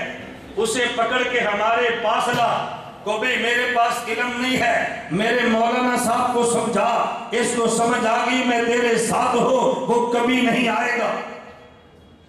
وہ سمجھتا ہے یہ تاجر ہے، یہ پروفیسر ہے، یہ ٹیچر ہے، یہ دکاندار ہے، اس کے پاس علم نہیں، وہ تیرے پاس آئے گا، ہمارے پاس نہیں آئے گا۔ خدا نے فرمایا وَأُولِي الْأَمْرِ مِنْكُمْ، اس کو پکڑو فقہا کے پاس لے جاؤ، فقہا کے سامنے پیش کرو، جھگڑے نہیں ہوں گے۔ نمبر 1، ایک مسئلے پہ کئی حدیثیں آگی، کون بتائے گا فیصلہ؟ فقیہ۔ ہم عرب نہیں عجم ہیں تو قرآن حدیث عربی میں کون سمجھائے گا؟ بولو وَأُولِي الْأَمْرِ، فقیہ سمجھائے گا۔ میں نے پہلی بات سمجھائی، ہم خدا کو بھی مانتے ہیں، مصطفیٰ کو بھی مانتے ہیں۔ نمبر 3 وہ کہا قرآن بھی مانتے ہیں، حدیث بھی مانتے ہیں، فقہ بھی مانتے ہیں۔ میں ایک تو سوال صاف کروں تاکہ بات رہ نہ جائے، بات تو بہت لمبی ہے، قسطوں پہ چلنے والی ہے، لیکن ایک دو بات میں کہتا ہوں۔ آپ کو غلط فہمی کے اندر مبتلا کرنا ہے، غلط فہمیوں میں مبتلا کرنا ہے، ادھر غلط فہمیاں سمجھو۔ چلو لوگ آپ سے کہیں گے یہاں تک ہم تمہاری بات مانتے ہیں، خدا مصطفیٰ فقہا ہمیں سمجھ آئی ہے، ہمیں بات سمجھ آئی ہے۔ اگر تم نے کسی مجتہد کو ماننا تھا، اگر کسی فقیہ کی تقلید کرنی تھی، حضرت ابو بکر بھی تو فقیہ ہیں، حضرت عمر بھی تو فقیہ ہیں، حضرت عثمان بھی فقیہ ہیں، حضرت علی بھی فقیہ ہیں رضی اللہ عنہ۔ آپ نے ان کی بجائے امام اعظم ابو حنیفہ کی تقلید کیوں کی ہے؟ تقلید ان کی کر لیتے نا، صحابہ کو چھوڑ کے تم نے امام ابو حنیفہ کی تقلید کیوں کی ہے؟ بات توجہ سے سمجھنا، اگر ہم تقلید کر لیتے حضرت امام ابو بکر صدیق کی تو مسئلے تھوڑے تھے، صدیق اکبر نے سارے لکھوائے نہیں ہیں، ہمیں ضرورت فاروق اعظم کی تھی، ان کی تقلید کر لیتے، میدان جہاد میں مصروف رہے، حکومت کے امور میں مصروف رہے، لکھوا وہ بھی نہیں سکے، حضرت عثمان کی ضرورت پیش آ جانی تھی، ان کی تقلید کر لیتے۔ حضرت عثمان کا دور ایسا تھا، فتنوں نے جنم لیا ہے، حضرت عثمان سنبھالتے رہے، حتیٰ کہ خود شہید ہو گئے، یہ مرتب نہ کر سکے تو پھر ضرورت پڑنی تھی حضرت علی کی۔ حضرت علی کا دور آیا، منافقین کی سازش کے نتیجے میں حضرت علی اور معاویہ آمنے سامنے ہے رضی اللہ عنہما، یہ جنگوں میں دور گزرا ہے، وہ دنیا سے چلے گئے، مرتب وہ بھی نہیں کر سکے۔ اور بھئی بات مانتے تو کس کی مانتے؟ ہمیں ضرورت اس بات کی تھی کہ ایک ایسا بندہ ہو کہ جس کے پاس قرآن بھی ہو، جس کے پاس حدیث بھی ہو، جس کے پاس خلافت راشدہ کے فتوے بھی ہو، اور جس نے نبی کے صحابہ کو دیکھا بھی ہو۔ اس کی ضرورت تھی، وہ خدا نے اس امت کو پہلا فرد وہ دیا ہے جسے امام اعظم ابو حنیفہ نعمان بن ثابت کہتے ہیں۔ ابو حنیفہ کی تقلید کے بعد اب ہمیں کسی کی ضرورت نہیں ہے۔ امام ابو حنیفہ نے اصول بھی دیے ہیں، مسائل بھی دیے ہیں، کتب مرتب کرنے والے امام محمد، امام ابو یوسف جیسے شاگرد بھی دیے ہیں۔ اب ضرورت نہیں ہے، ساری ضرورتیں حضرت امام اعظم ابو حنیفہ نے پوری فرما دی ہیں، ہم نے تقلید ان کی کر لی ہے۔ ایک بندہ آپ سے کہے گا مجھے تو کہتے ہیں نا، اور یہ امام ابو حنیفہ کی تقلید آپ نے کی ہے؟ میں نے کہا جی ہاں کی ہے، ہم شرمندہ بھی نہیں ہیں، ہم فخر سے کہتے ہیں تقلید کی ہے۔ اگر کوئی تقلید نہ کرے تو پھر، میں نے کہا پھر گناہ ہوگا، تقلید نہ کرے تو پھر کہا جی گناہ ہوگا۔ مجھے شخص کہنے لگا تقلید نہ کرے تو گناہ ہوتا ہے، میں نے کہا جی ہاں۔ امام ابو حنیفہ کس کے مقلد تھے؟ میں نے کہا کسی کے بھی نہیں، تو ان کو بھی گناہ ہوتا تھا؟ میں نے کہا نہیں، ان کی شریعت جدا ہے، ہماری جدا ہے۔ جب تقلید نہ کرنا گناہ ہے، تمہارا امام خود غیر مقلد ہے تو تم تو غیر مقلد کی تقلید کر رہے ہو۔ اگر تقلید نہ کرنا جرم ہے، اپنے امام کو مجرم کہو نا۔ میں نے کہا دو مسئلے تو بتا دے، ایک مسئلہ میں بتاتا ہوں۔ اور جی میں تو مولوی نہیں ہوں، میں نے کہا میں وہ مسئلہ نہیں پوچھتا جو تجھے نہیں آتا، وہی پوچھتا ہوں جو تجھے آتا ہے۔ مجھے مسئلہ بتا، کیا ہر انسان پہ نبی کا کلمہ پڑھنا فرض ہے؟ اس نے کہا جی ہاں۔ میں نے کہا رسول اللہ صلی اللہ علیہ وسلم نبی ہے؟ کہا جی ہاں۔ میں نے کہا حضور نے کس کا کلمہ پڑھا ہے؟ کہتا ہے کسی کا نہیں، انہوں نے تو اپنا پڑھا ہے۔ میں نے کہا تو ابھی کہہ رہا تھا ہر انسان کے لیے کسی نبی کا کلمہ ضروری ہے، حضور نے کسی نبی نبی کا کلمہ نہیں, انہوں نے تو اپنا کلمہ پڑھا ہے. تو کیوں اپنا پڑھا؟ کہتا ہے اس لیے کہ وہ خود نبی ہے. اگر خود نبی نہ ہوتے تو کسی اور کا کلمہ پڑھ لیتے. توجہ رکھنا. میں نے کہا اچھا دوسرا مسئلہ بتا, باجماعت نماز کیا جی ضروری ہے؟ میں نے کہا باجماعت نماز نہ پڑھے تو کہتے ہیں گناہ ہوتا ہے. میں نے کہا باجماعت کا معنی کیا؟ چند لوگ ایک امام کے پیچھے کھڑے ہو نماز پڑھ لے, یہ باجماعت ہے. میں نے کہا تم سارے باجماعت پڑھتے ہو, تمہارا مولوی بے جماعت پڑھتا ہے, تمہارا امام بے جماعت پڑھتا ہے. مجھے کہا وہ کیسے؟ میں نے کہا تم نے خود کہا امام کے پیچھے کھڑے ہو کے چند لوگ نماز پڑھے یہ باجماعت ہے. تم امام کے پیچھے ہو یہ باجماعت ہے, تمہارا امام کسی کے پیچھے نہیں ہے تو پھر وہ بے جماعت ہوا نا. مجھے کہتے ہیں نہیں. میں نے کہا کیوں نہیں ہے؟ کہتے ہیں اس لیے کہ وہ تو خود امام ہے, وہ کسی کے پیچھے کیوں کھڑا ہوگا؟ میں نے کہا مسئلہ سمجھ آ گیا. حضور نے کسی کا کلمہ نہیں پڑھا, وہ خود نبی ہے. امام کسی کے پیچھے نہیں کھڑا, وہ خود امام ہے. میرا امام کسی کی تقلید نہیں کرتا, وہ خود امام ہے. وہ خود امام ہے, وہ غیر مقلد نہیں, خود امام ہے. غیر مقلد کا معنی امام بھی نہ ہو تقلید بھی نہ کرے, یہ بات الگ ہے, اور امام ہو تقلید نہ کرے, یہ بات الگ ہے. میں نے کہا وہ خود امام ہے. اچھا جی امام تو اور بھی ہے, امام مالک, امام شافی, امام احمد, امام احمد, امام حسن, امام سفیان, امام تو اور بھی ہے. تم نے سارے امام چھوڑ کے امام ابو حنیفہ کی تقلید کیوں کی ہے؟ میں نے کہا مجھے یہ بتا, اس مسجد میں جمعہ پڑھنے کے لیے تو آیا ہے اور شہر میں مسجدیں کوئی نہیں تھی, ادھر کیوں آیا ہے؟ اتفاق سے میرا وہ خیر پور میرس کی مرکزی جامع مسجد کا جمعہ تھا. مجھے کہنے لگا مسجدیں اور بھی ہیں لیکن باقی چھوٹی ہے, یہ مسجد بڑی ہے. توجہ. میں نے کہا تو باقی مسجدیں چھوڑ کے یہاں کیوں آیا؟ کہتے نہیں باقی چھوٹی ہیں اور یہ بڑی ہے. میں نے کہا باقی امام چھوٹے ہیں, یہ امام بڑا ہے. میں آپ کے جذبات کی قدر کرتا ہوں لیکن میں کوشش کروں کہ آپ نعرے چھوڑ دیں.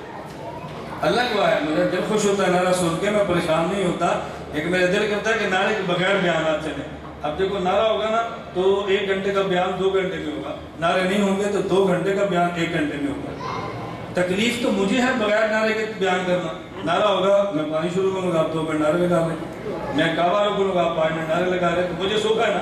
میں کہتا ہوں نہیں, آپ تسلسل سے دلائل سنیں اور تھوڑے وقت میں زیادہ بات کور ہو, تھوڑے وقت میں بات زیادہ کور ہوگی. بات سمجھ آ گئی ہے؟ میں نے کہا باقی مسجدیں چھوٹی ہیں, یہ مسجد بولیے باقی امام چھوٹے ہیں اور یہ امام. مجھے کہتے ہیں سائیں آپ دلیل نہیں دیتے, مثال دیتے ہیں. میں نے کہا تیرا مولوی ہوگا دلیل دیں گے, تجھ جیسا جاہل ہوگا مثال دیں گے. اور بیٹا تجھ سے تو مثال قابو نہیں آ رہی, تجھے دلیل دینے کا فائدہ. ایک بندہ مثال ہی کور نہیں کر سکتا, اس سے دلائل سے گفتگو کرنا. میں نے کہا کتنی تعجب کی بات ہے. توجہ رکھنا ذرا. ہم نے امام ابو حنیفہ کی تقلید کی ہے. سوال سنو, تمہیں مکہ کا امام کوئی نہیں ملا, تمہیں مدینہ کا امام کوئی نہیں ملا, امام ملا تو وہ بھی کوفے کا. توجہ ادھر دیکھیں, جو کعبہ آپ نے پینا ہے آپ گھبرائیں مت, آپ بات سنیں ذرا. کعبہ میری ضرورت ہے جس کا گلے کا مسئلہ ہے, آپ کی ضرورت کان ہے. میں کبھی جلسے میں جاؤں نا تو پانی مانگے, میں کہتا ہوں کہ ان پر پانی بند کرو, بیان سننے دو. کیوں ایک گلاس بھی تو دوسرا کہتا ہے مینو بھی دے, تیسرا کہتا ہے مجھے بھی دو. پیاس نہ بھی لگی ہو نا, اتنی تکلیف کافی ہے کہ اس نے پیا میں نے کیوں نہیں پیا. اس لیے ہر کسی نے کوئی پانی مانگنا ہوتا ہے. میں کہتا ہوں کہ پانی ان کا بند کرو. کیوں؟ پانی ضرورت ہے خطیب کی. گلا خطیب کا ٹھیک ہونا چاہیے, سامع کا کان ٹھیک ہونا چاہیے. آپ کی ضرورت پانی نہیں ہے, آپ کی ضرورت ہے ایک ماشاءاللہ سمجھ گئے, ایک کو 2 آنکھ کان صاف کرنے کے لیے, ہمیں 2 گلا صاف کرنے کے لیے. اپنی ضرورت پوری کرنی چاہیے نا. توجہ رکھے. او جی امام کوفے کا. میں نے کہا کوفے کا, مکہ مدینہ کا کیوں نہیں؟ میں نے کہا پہلا امام ہونا ہی کوفے کا چاہیے تھا. توجہ رکھنا, پہلا امام بولیے. میں نے دلیل دینی ہے, تم کیوں پریشان ہو؟ پہلا امام کوفے کا ہونا چاہیے تھا. مجھے کہتے ہیں وجہ. میں نے کہتے ابو بکر صدیق پہلے خلیفہ, حضرت عمر دوسرے خلیفہ, حضرت عثمان تیسرے خلیفہ, حضرت علی چوتھے خلیفہ, حضرت احمد چوتھے امام، حضرت امام شافعی تیسرے امام، حضرت امام مالک دوسرے، امام ابو حنیفہ پہلے، خلفائے راشدین 4 ہیں، ائمہ مجتہدین بھی بڑے 4 ہیں، چوتھے آخری خلیفہ راشد کا نام علی ہے، پہلے فقیہ امام کا نام ابو حنیفہ ہے، حضرت علی پہ خلافت راشدہ ختم ہے، ابو حنیفہ سے اجتہاد و امامت وقاحت شروع ہے۔ یہ دنیا کا ضابطہ ہے، جہاں پہ بڑا کام چھوڑ کے جاتا ہے چھوٹا وہاں سے شروع کرتا ہے۔ باپ نے جگہ خریدی، مسجد بنا دی ہے، دنیا سے چلا گیا، بیٹے نے 7 مدرسہ بنایا، وہ چلا گیا، 7 پوتا بچیوں کا مدرسہ بناتا ہے، وہ چلا گیا، اگلا 7 سکول بنا دیتا ہے۔ جہاں پہ بڑا کام چھوڑ کے جائے چھوٹا وہاں سے شروع کرتا ہے۔ حضرت علی آخری خلیفہ ہے، رسول اللہ مدینے سے اٹھے، صدیق نے کام مدینے سے شروع کیا، صدیق مدینے سے گئے، عمر نے مدینے سے شروع کیا، عمر مدینے میں شہید ہوئے، عثمان نے مدینے سے شروع کیا، عثمان مدینہ میں شہید ہوئے، علی نے مدینے سے کام شروع کیا لیکن مدینے میں شہید نہیں ہوئے، علی مدینہ سے چلے، کوفے میں جا کے رکے ہیں۔ حضرت علی نے کوفے میں کام چھوڑا، پہلے امام ابو حنیفہ آئے ہیں جہاں پہ آخری خلیفہ نے کام چھوڑا تھا، پہلے امام نے وہیں آنا تھا کام کو شروع کرنے کے لیے۔ علی نے کوفہ سے چھوڑا ہے، ابو حنیفہ نے کوفہ سے لیا ہے، کوفہ علی کی جائے شہادت ہے، پہلے امام کی جائے ولادت ہے۔ حضرت علی شہید ہوتے مکہ، امام حنیفہ پیدا ہوتے مکہ میں، علی شہید ہوتے مدینہ میں، ابو حنیفہ پیدا ہوتے مدینہ میں، جہاں سے آخری خلیفے نے جانا تھا وہاں سے پہلے امام نے آنا تھا، جہاں سے آخری خلیفہ نے جانا تھا وہاں پہ پہلے امام نے آنا تھا۔ امام ابو حنیفہ میری تائید میں نہیں، نانا اندھی تقلید نہیں، میں دلیل کی بنیاد پہ آپ سے پوچھتا ہوں، امام ابو حنیفہ کو کہاں پیدا ہونا چاہیے تھا؟ بولیے نا، جن کی کوفہ کی رائے نہیں ہے میں نہیں مجبور کرتا، میں تو دلیل سے بات کرتا ہوں، پہلے امام کو پیدا کہاں ہونا چاہیے تھا؟ توجہ یہی وجہ ہے۔ میں اس رمضان میں مکہ مکرمہ میں تھا، چند لوگ جمع ہوئے تو جی مولوی صاحب تمہیں کوفی کے علاوہ کوئی امام نہیں ملا؟ میں نے کہا مکہ حرم میں جو قرآن پڑھا جا رہا ہے مجھے پتا اس قرآن کا قاری کون ہے، اس قرآن کا راوی کون ہے؟ کہا جی عاصم ہے، کہا جی حفص ہے۔ میں نے کہا یہ مکی تھا یا مدنی؟ کہتا ہے جی کوفی۔ میں نے کہا مجھے بتاؤ حرم میں جو قرآن پڑھا جا رہا ہے تمہیں کوفی کے علاوہ قاری کوئی نہیں ملا، کوفی کے علاوہ راوی کوئی نہیں ملا؟ اگر کوفی کا قاری قرات کرے حرم میں پڑھی جا سکتی ہے، کوفے کا قاری روایت کرے تو دنیا میں قرآن چل سکتا ہے، کوفے کا امام سمجھائے قبول کیوں نہیں ہوتا؟ جو حرم میں قرآن پڑھا جا رہا ہے قاری بھی کوفے کا، راوی بھی کوفے کا، میرا امام بھی کوفے کا، قرآن پچایا بھی کوفے والے نے ہے، قرآن سمجھایا بھی کوفے والے نے ہے، جس نے قرآن پڑھا اسے کوفے کا قاری کہتے ہیں، جس نے پچایا اسے کوفے کا راوی کہتے ہیں، جسے سمجھایا اسے کوفے کا امام کہتے ہیں۔ میں نے کہا کوفے میں کیا حرج کیا ہے؟ توجہ رکھنا، میں نے کہا حرج کیا ہے مجھے بتاؤ تو صحیح، کوفے میں نقص کیا ہے؟ اور یہ کوفہ میں حضرت حسین شہید ہوئے، میں نے کہا پھر نبی کا مصلی چھوڑ دے، ادھر حضرت عمر شہید ہوئے، یہ حجرہ چھوڑ دے، ادھر عثمان شہید ہوئے، پھر بدر کو چھوڑ دے، ادھر 70 شہید ہوئے، پھر خندق کو چھوڑ دے، ادھر نبی کے جسم مبارک کا خون گرا ہے، نبی کا دانت گرا ہے، پھر طائف کو چھوڑ دے، نبی کا خون گرا ہے۔ میں نے کہا تو خون کو سمجھا ہی نہیں ہے، دیوبند والوں کا مسلک ہے جو قرآن و سنت سے ثابت ہے، اگر عام آدمی دنیا میں جائے لباس اترتا ہے، شہید کا لباس نہیں اترتا، وہی کفن ہے۔ عام ولی فوت ہو جائے جسم کو غسل دینا ہے، شہید کو نہیں دینا، اس کا خون کافی ہے۔ اور اگر شہید کا بدن کپڑے کو پاک کر سکتا ہے، بدن کو پاک کر سکتا ہے تو جس زمین پہ گرا ہے اس زمین کو پاک کیوں نہیں کرتا؟ حسین قیمتی ہے، خون بھی قیمتی ہے، جس زمین پہ حسین کا خون گرا وہ زمین پاک ہے، اگر پاک نہیں تھا تھا, میں تجھ سے نہیں اس سے پوچھتا ہوں. پاکستان میں بھی جب تو سجدہ کرتا ہے زمین ایک ٹکیا پہ, زمین پہ ٹکیا رکھ کے سجدہ ٹیک دیتا ہے. زمین پاکستان کی نہیں ہے, مٹی کہاں سے لایا؟ کہتے کربلا کی. میں نے کہا کیوں لایا؟ کہا جی حسین کا خون گرا ہے. میں نے کہا جس زمین پہ حسین کا خون گرے وہ زمین اگر سجدے میں مٹی وہ زمین پہ رکھ کے سجدہ کیا جا سکتا ہے تو وہاں سے پیدا شدہ امام کو کیوں نہیں مانا جا سکتا؟ مقدس اتنی ہے کہ سجدے کرتا ہے اور امام پیدا ہو تو نہیں مانتا. ہم نے صرف اس مٹی کو نہیں مانا, اس مٹی سے پیدا امام کو مانا ہے. ہم یزیدی نہیں ہے, ہم حسینی ہیں. ہم یزیدی نہیں ہے, ہم حسینی ہے. جہاں پہ حسین کا خون گرا ہے میرا ایمان ہے وہ زمین پاک ہے. وہ میں بات اس کی نہیں کرتا جو حسین کا قاتل ہے, میں بات اس کی کرتا ہوں جس زمین پہ حسین کا خون گرا اس زمین سے جو پیدا ہوا اسے نعمان کہتے ہیں. اسے امام اعظم ابو حنیفہ, میں نے کہا کوفے کا امام ہے, ہمیں کوئی الجھن نہیں ہے. اور یہ مکہ مدینہ کا کوئی نہیں تھا, توجہ رکھنا. میں نے کہا قرآن کے بعد کس کتاب کا نمبر ہے؟ کہا جی بخاری شریف کا. میں نے کہا امام بخاری مکے کے تھے مدینے کے؟ وہ جو تو بخارا کے تھے. تو میں نے کہا مکے مدینے والی بخاری لانا, لا مکہ مدینہ والی. بات سمجھ آ رہی؟ مکہ مدینہ والی لا. میں نے کہا اس کے بعد کہا جی صحیح مسلم. میں نے کہا امام مسلم کہاں کے تھے؟ نیشا پور. میں نے کہا مکہ مدینہ کے تھے؟ کہتا نہیں. میں نے کہا صحیح مسلم مکہ مدینہ کی لانا, توجہ رکھنا. میں نے کہا اس کے بعد وہ جو نسائی شریف, میں نے کہا امام نسائی مکہ مدینہ کے تھے. اس کے بعد امام ترمذی, میں نے کہا مکہ مدینہ کے تھے. اور یہ امام ابو داؤد, میں نے کہا مکہ مدینہ کے ہیں. میں نے کہا اس کے بعد ابن ماجہ, میں نے کہا مکہ مدینہ کے ہیں. کہتا نہیں.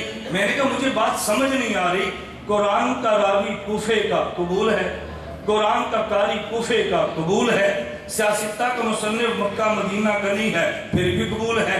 اچھا مجھے بتا امام 4 ہیں, امام احمد کہاں کے؟ کہا جی بغداد کے. میں نے کہا مکہ مدینہ کے؟ مجھے کہتا ہے نہیں. تو پہلے کہا, میں نے کہا امام احمد کو چھوڑ دینا, وہ بھی تو بغداد کا ہے. امام شافعی, کہا جی مصر کے. میں نے کہا مکہ مدینہ کے ہیں. کہتا ہے نہیں. میں نے کہا چھوڑ دینا. امام ابو حنیفہ, کہا جی کوفہ کے. میں نے کہا مجھے عجیب تعجب ہے ایک بات پہ اور آپ کو بھی تعجب ہوگا, آپ سر پیٹ کے بیٹھ جائیں گے. میں نے کہا امام ابو حنیفہ کوفہ کے ہے, تو نہیں مانتا.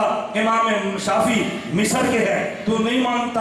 امام احمد عراق کے ہیں, تو نہیں مانتا. امام مالک مدینہ کے ہیں, چل انہیں مان لیں, انہیں مان لینا. آپ کو تعجب ہوگا کہ مکہ اور مدینہ میں تقلید امام مالک کی نہیں ہے, امام احمد کی ہے. میں نے کہا جن کی تقلید کی وہ مکہ مدینہ میں نہیں ہے, جو مدینہ کا تھا اس کی تقلید نہیں کی. تو پھر اعتراض امام ابو حنیفہ پر کیوں ہے؟ پھر تقلید امام پر اعتراض کیوں ہے؟ اگر یہ اعتراض ٹھیک ہوتا تو پھر مدینے کے امام کی تقلید کر لی جاتی نا. آپ نے تو اس کی بھی تقلید نہیں کی. اس کا معنی اعتراض محض اعتراض ہے, اس کے علاوہ اور کوئی بات نہیں ہے. میں سمجھا صرف یہ رہا تھا, اللہ کو مانتے, خدا کو بھی, مصطفیٰ کو بھی اور فقہا کو بھی, قرآن کو بھی, حدیث کو بھی اور فقہ کو بھی. آخری سوال سمجھ. آخری کا مطلب یہ نہیں کہ ہماری بات ختم ہو گئی ہے, اب یہ معنی اگر چلتے رہے تو انشاءاللہ سلسلہ چلے گا انشاءاللہ. میں ایک سوال اٹھانے لگا ہوں. کوئی بندہ آپ سے کہے گا بھئی یہ جو فقہ حنفی تم مانتے ہو ہم اس لیے نہیں مانتے کہ یہ بدعت ہے, توجہ رکھنا, اس لیے نہیں مانتے کہ بدعت ہے, اس لیے نہیں مانتے کہ الیوم اکملت لکم دین کے کامل ہونے کے بعد ہے, اس لیے نہیں مانتے کہ یہ فقہ حنفی نبی کے دور میں نہیں تھی, نبی کے دور میں نہیں تھی, یہ بات کی پیداوار ہے, ہم اس لیے نہیں مانتے. توجہ, اگر وہ آپ سے سوال کرے فقہ حنفی نبی کے دور میں تھی, آپ نے سینہ تان کے کہنا ہے نبی کے دور میں تھی. کیا کہنا ہے؟ بولو کیا کہنا؟ میں چلا جو پھر جس کو, جب تک میں ہوں تو دلیل میرے ذمہ ہے نا. کوئی آپ سے پوچھے فقہ حنفی اللہ کے نبی صلی اللہ علیہ وسلم کے دور میں تھی, کیا کہنا ہے؟ بلند آواز سے کیا کہنا ہے؟ دیکھو نعرے نہیں, جس پر میں کہتا ہوں وہاں بولو تاکہ بات سمجھ آئے. کوئی بندہ پوچھے فقہ حنفی رسول اللہ صلی اللہ علیہ وسلم کے دور میں تھی، کیا کہو گے؟ پھر وہ پوچھے گا امام ابو حنیفہ بھی تھے، آپ نے کہنا ہے نہیں۔ وہ کہے گا جب امام ابو حنیفہ نہیں تھے تو فقہ حنفی کیسے؟ آپ فوراً سوال کریں، یہ جو صحیح بخاری ہے، صحیح بخاری گتے اور کاغذ کا نام نہیں ہے، صحیح بخاری ورق کا نام نہیں ہے، صحیح بخاری ان حدیثوں کا نام ہے جو بخاری شریف میں ہے۔ آپ اس سے پوچھو یہ بخاری کیا مطلب؟ صحیح بخاری کی حدیثیں، یہ بخاری شریف اللہ کے نبی کے دور میں تھی، وہ کہے گا جی تھی، یہ حضور کے دور کی حدیثیں ہیں، یہ نبی کے دور میں تھی۔ آپ نے پوچھنا ہے امام بخاری نبی کے دور میں تھے، وہ کہے گا جی نہیں تھے۔ آپ نے کہنا جب امام بخاری نہیں تھے تو یہ بخاری نبی کے دور میں کیسے تھی؟ اس نے کہنا ہے جی حدیثیں نبی کے دور میں تھی، لکھی امام بخاری نے ہے۔ آپ نے کہنا ہے فقہ حنفی قرآن حدیث میں تھی، نکالی ابو حنیفہ نے ہے، نکالی امام ابو حنیفہ نے ہے۔ توجہ رکھنا، امام ابو حنیفہ کو سراج الامت کہتے ہیں۔ سراج کا معنی چراغ ہے، چراغ لفظ بناتا نہیں ہے، بنے ہوئے لفظ کو دکھاتا ہے۔ لفظ بنانا اور ہے، لفظ دکھانا اور ہے۔ آپ رات 3 بجے اٹھے، آپ نے تہجد پڑھے ہیں، تلاوت کرنا چاہتے ہیں نہیں کر سکتے، لوڈ شیڈنگ ہے، بجلی نہیں ہے، اندھیرا تھا، تھوڑی دیر کے بعد بجلی آئی، آپ نے قرآن کھولا اور تلاوت شروع کر دی ہے۔ یہ جو لائٹ جلی ہے اس نے قرآن کا لفظ بنایا نہیں ہے، قرآن کا لفظ پہلے سے تھا، یہ لائٹ جلی ہے تو پھر یہ لفظ نظر آیا ہے۔ یہ دیا اور چراغ لفظ بناتا نہیں ہے، لفظ کو دکھاتا ہے۔ ابو حنیفہ امت کا چراغ ہے، یہ مسائل بناتا نہیں ہے بلکہ حدیث سے نکال کے مسائل دکھاتا ہے۔ بنائے نبی نے ہے، دکھائے ابو حنیفہ نے۔ فقہ حنفی حضور کے دور میں تھی، دکھائی کس نے ہے؟ میں مثال دیتا ہوں، یا کون سے مدرسے میرے علم میں نہیں ہے، میں اس لیے کہہ رہا ہوں کہ باقی حضرات محسوس نہ فرمائیں ہمارے مدرسے کا نام لیا کیوں نہیں، مجھے پتہ نہیں ہے نا۔ میں دارالعلوم شاطرہ میں آتا ہوں، مجھے اس کا پتہ ہے، باقی مسئلے مجھے نام نہیں آتے۔ اب مجھے بتاؤ، اگر میں ان مولانا لاہوری سے پوچھوں بھئی یہ دارالعلوم شاہ درہ کو بنے کتنے سال ہوئے، کیا جواب دیں گے؟ آپ بتاؤ جی 10 سال۔ اب سوال سمجھیں، دارالعلوم شاہ درہ کو بنے کتنے سال؟ کہا جی 10 سال۔ جس پانی سے وضو دارالعلوم شاہ درہ میں کرتے ہیں یہ پانی 10 سال ہوئے نکلا، پہلے زمین میں تھا یا نہیں؟ بولو نا، پانی زمین میں پہلے تھا، دارالعلوم بنا تو نکالا ہے۔ فقہ قرآن حدیث میں طے میں تھی، ابو حنیفہ نے نکالی ہے۔ پانی پہلے بھی تھا، نکالا آج ہے۔ میں کہنے لگا ہوں پیٹرول زمین میں پہلے بھی تھا، نکالا آج ہے۔ ڈیزل پہلے بھی تھا، نکالا آج ہے۔ گیس پہلے بھی تھی، نکالی آج ہے۔ کوئلہ پہلے بھی تھا، نکالا آج ہے۔ فقہ پہلے بھی تھی، نکالی امام ابو حنیفہ نے، نکالی امام ابو حنیفہ نے۔ میں ایک مثال دیتا ہوں تو بات پوری ذہن میں آ جائے۔ ایک مثال ذہن میں رکھیں، ایک شخص کہتا ہے میرے ابو جی بڑے بیمار ہیں، ہسپتال میں داخل ہیں، ڈاکٹر صاحب نے کہا تمہارے ابو جی کو 2 بوتل خون کی چاہیے، بلڈ خون چاہیے۔ میں نے کہا، میں مثال دے رہا ہوں، بھائی ادھر پہلے اپنے مولوی صاحب سے پوچھو۔ کہا جی میں ادھر گیا ہوں، میں نے کہا پھر؟ کہتے ہیں میں نے کہا ابو جی بیمار ہیں، ہمیں 2 بوتل خون چاہیے، مولوی صاحب کوئی حدیث سے بتاؤ نکال سکتے ہیں کہ نہیں؟ انہوں نے کہا ہم نے حدیثوں کو کھول کے دیکھا، ڈاکٹر سے کہہ دو تیرے ابو کی 1 بوتل خون اور نکالنے۔ اس نے کہا جی کیوں؟ اس نے کہا بیٹا ہم شریعت کے پابند ہیں، باپ مرے یا جیے ہم تو شریعت کے پابند ہیں، ہم نے جتنی حدیثیں دیکھی ہیں کسی حدیث میں نہیں ہے کہ نبی کے دور میں کسی مریض کو خون چڑھایا گیا ہو. یہ حدیثیں موجود ہیں. حجامہ لگا کے مریض کا خون نکالا ہے. نکالنا حدیث میں ہے, دینا حدیث میں نہیں ہے. ایک بوتل اور نکال لو. اس نے کہا جی باپ مر جائے گا. اس نے کہا مرے یا جیوے ہم تو شریعت کے پابند ہیں. کہا پھر میں چلو ادھر کسی حنفی عالم سے پوچھ لو. کہا ان سے نہ پوچھنا. اس نے کہا جی کیوں؟ ادھر تو پوچھے گا, حدیث ان کے پاس نہیں ہے. وہ قیاس کریں گے, تو تقلید کرے گا, تو تقلید کر کے مشرک بنے گا, تیرا ایمان برباد ہوگا. اس نے کہا قبلہ میں کدھر جاؤں؟ اگر آپ کے پاس رہتا ہوں ابا کی جان جاتی ہے, ادھر جاتا ہوں میرا ایمان جاتا ہے. میں غریب مسکین کدھر جاؤں؟ شریعت نے کو حل نہیں دیا.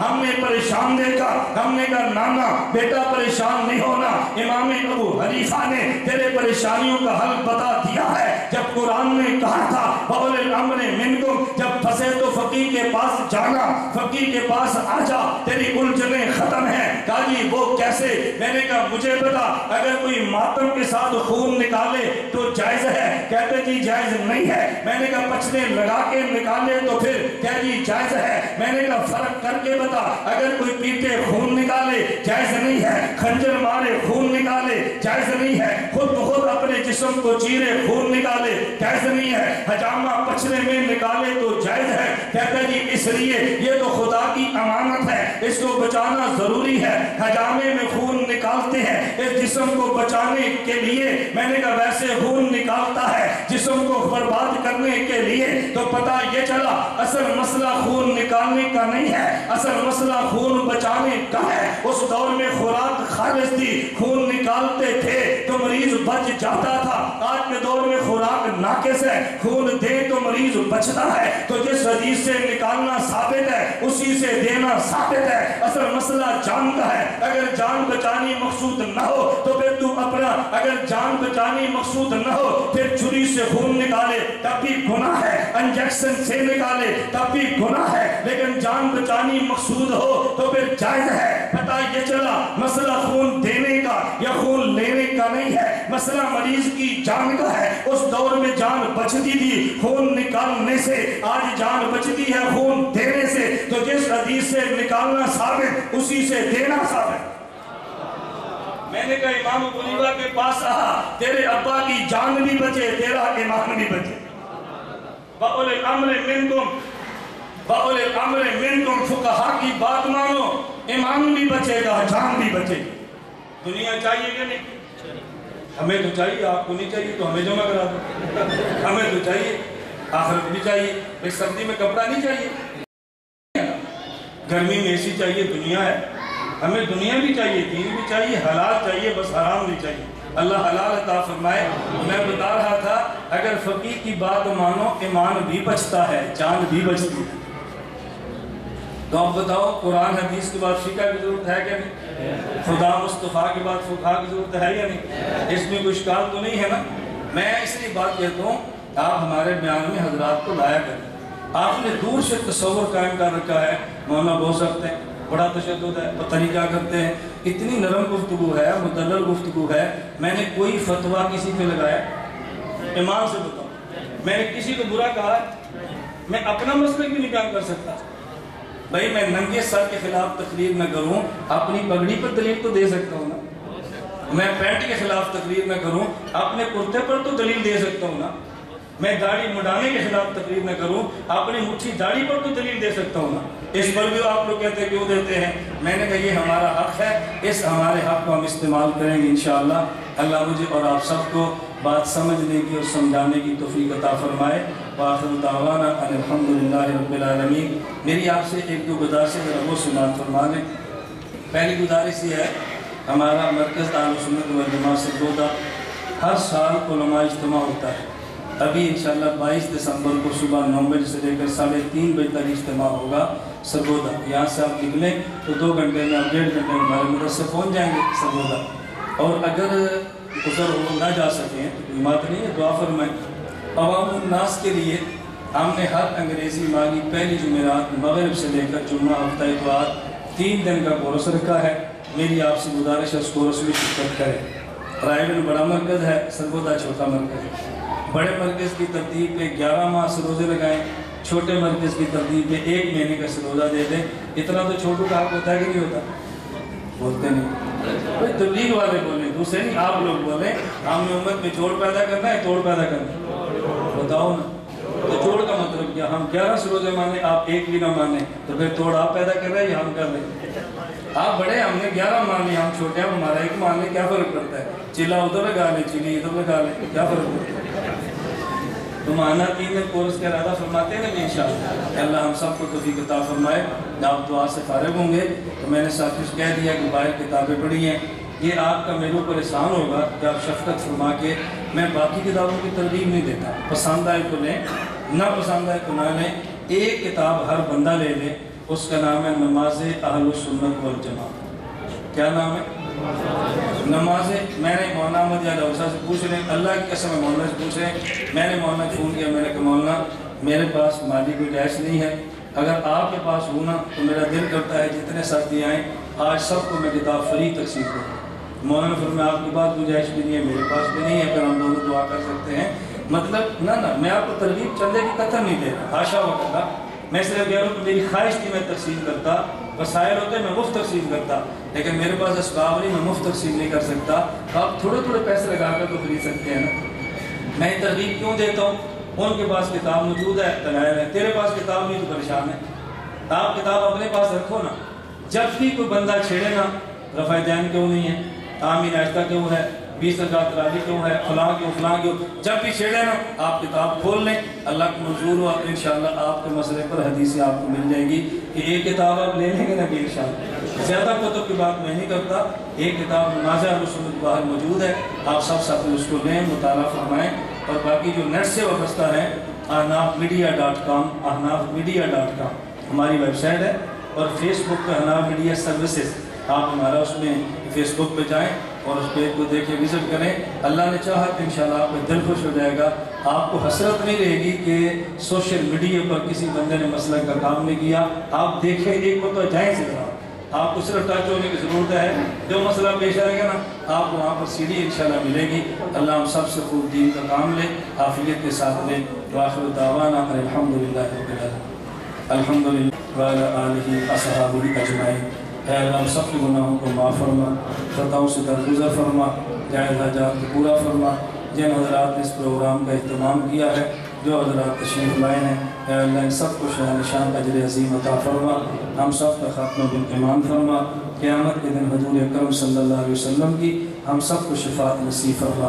وصلی اللہ تعالی علی رسول خیر خلقہ محمد و آلہ وصحبہ اجمعین برحمتک یا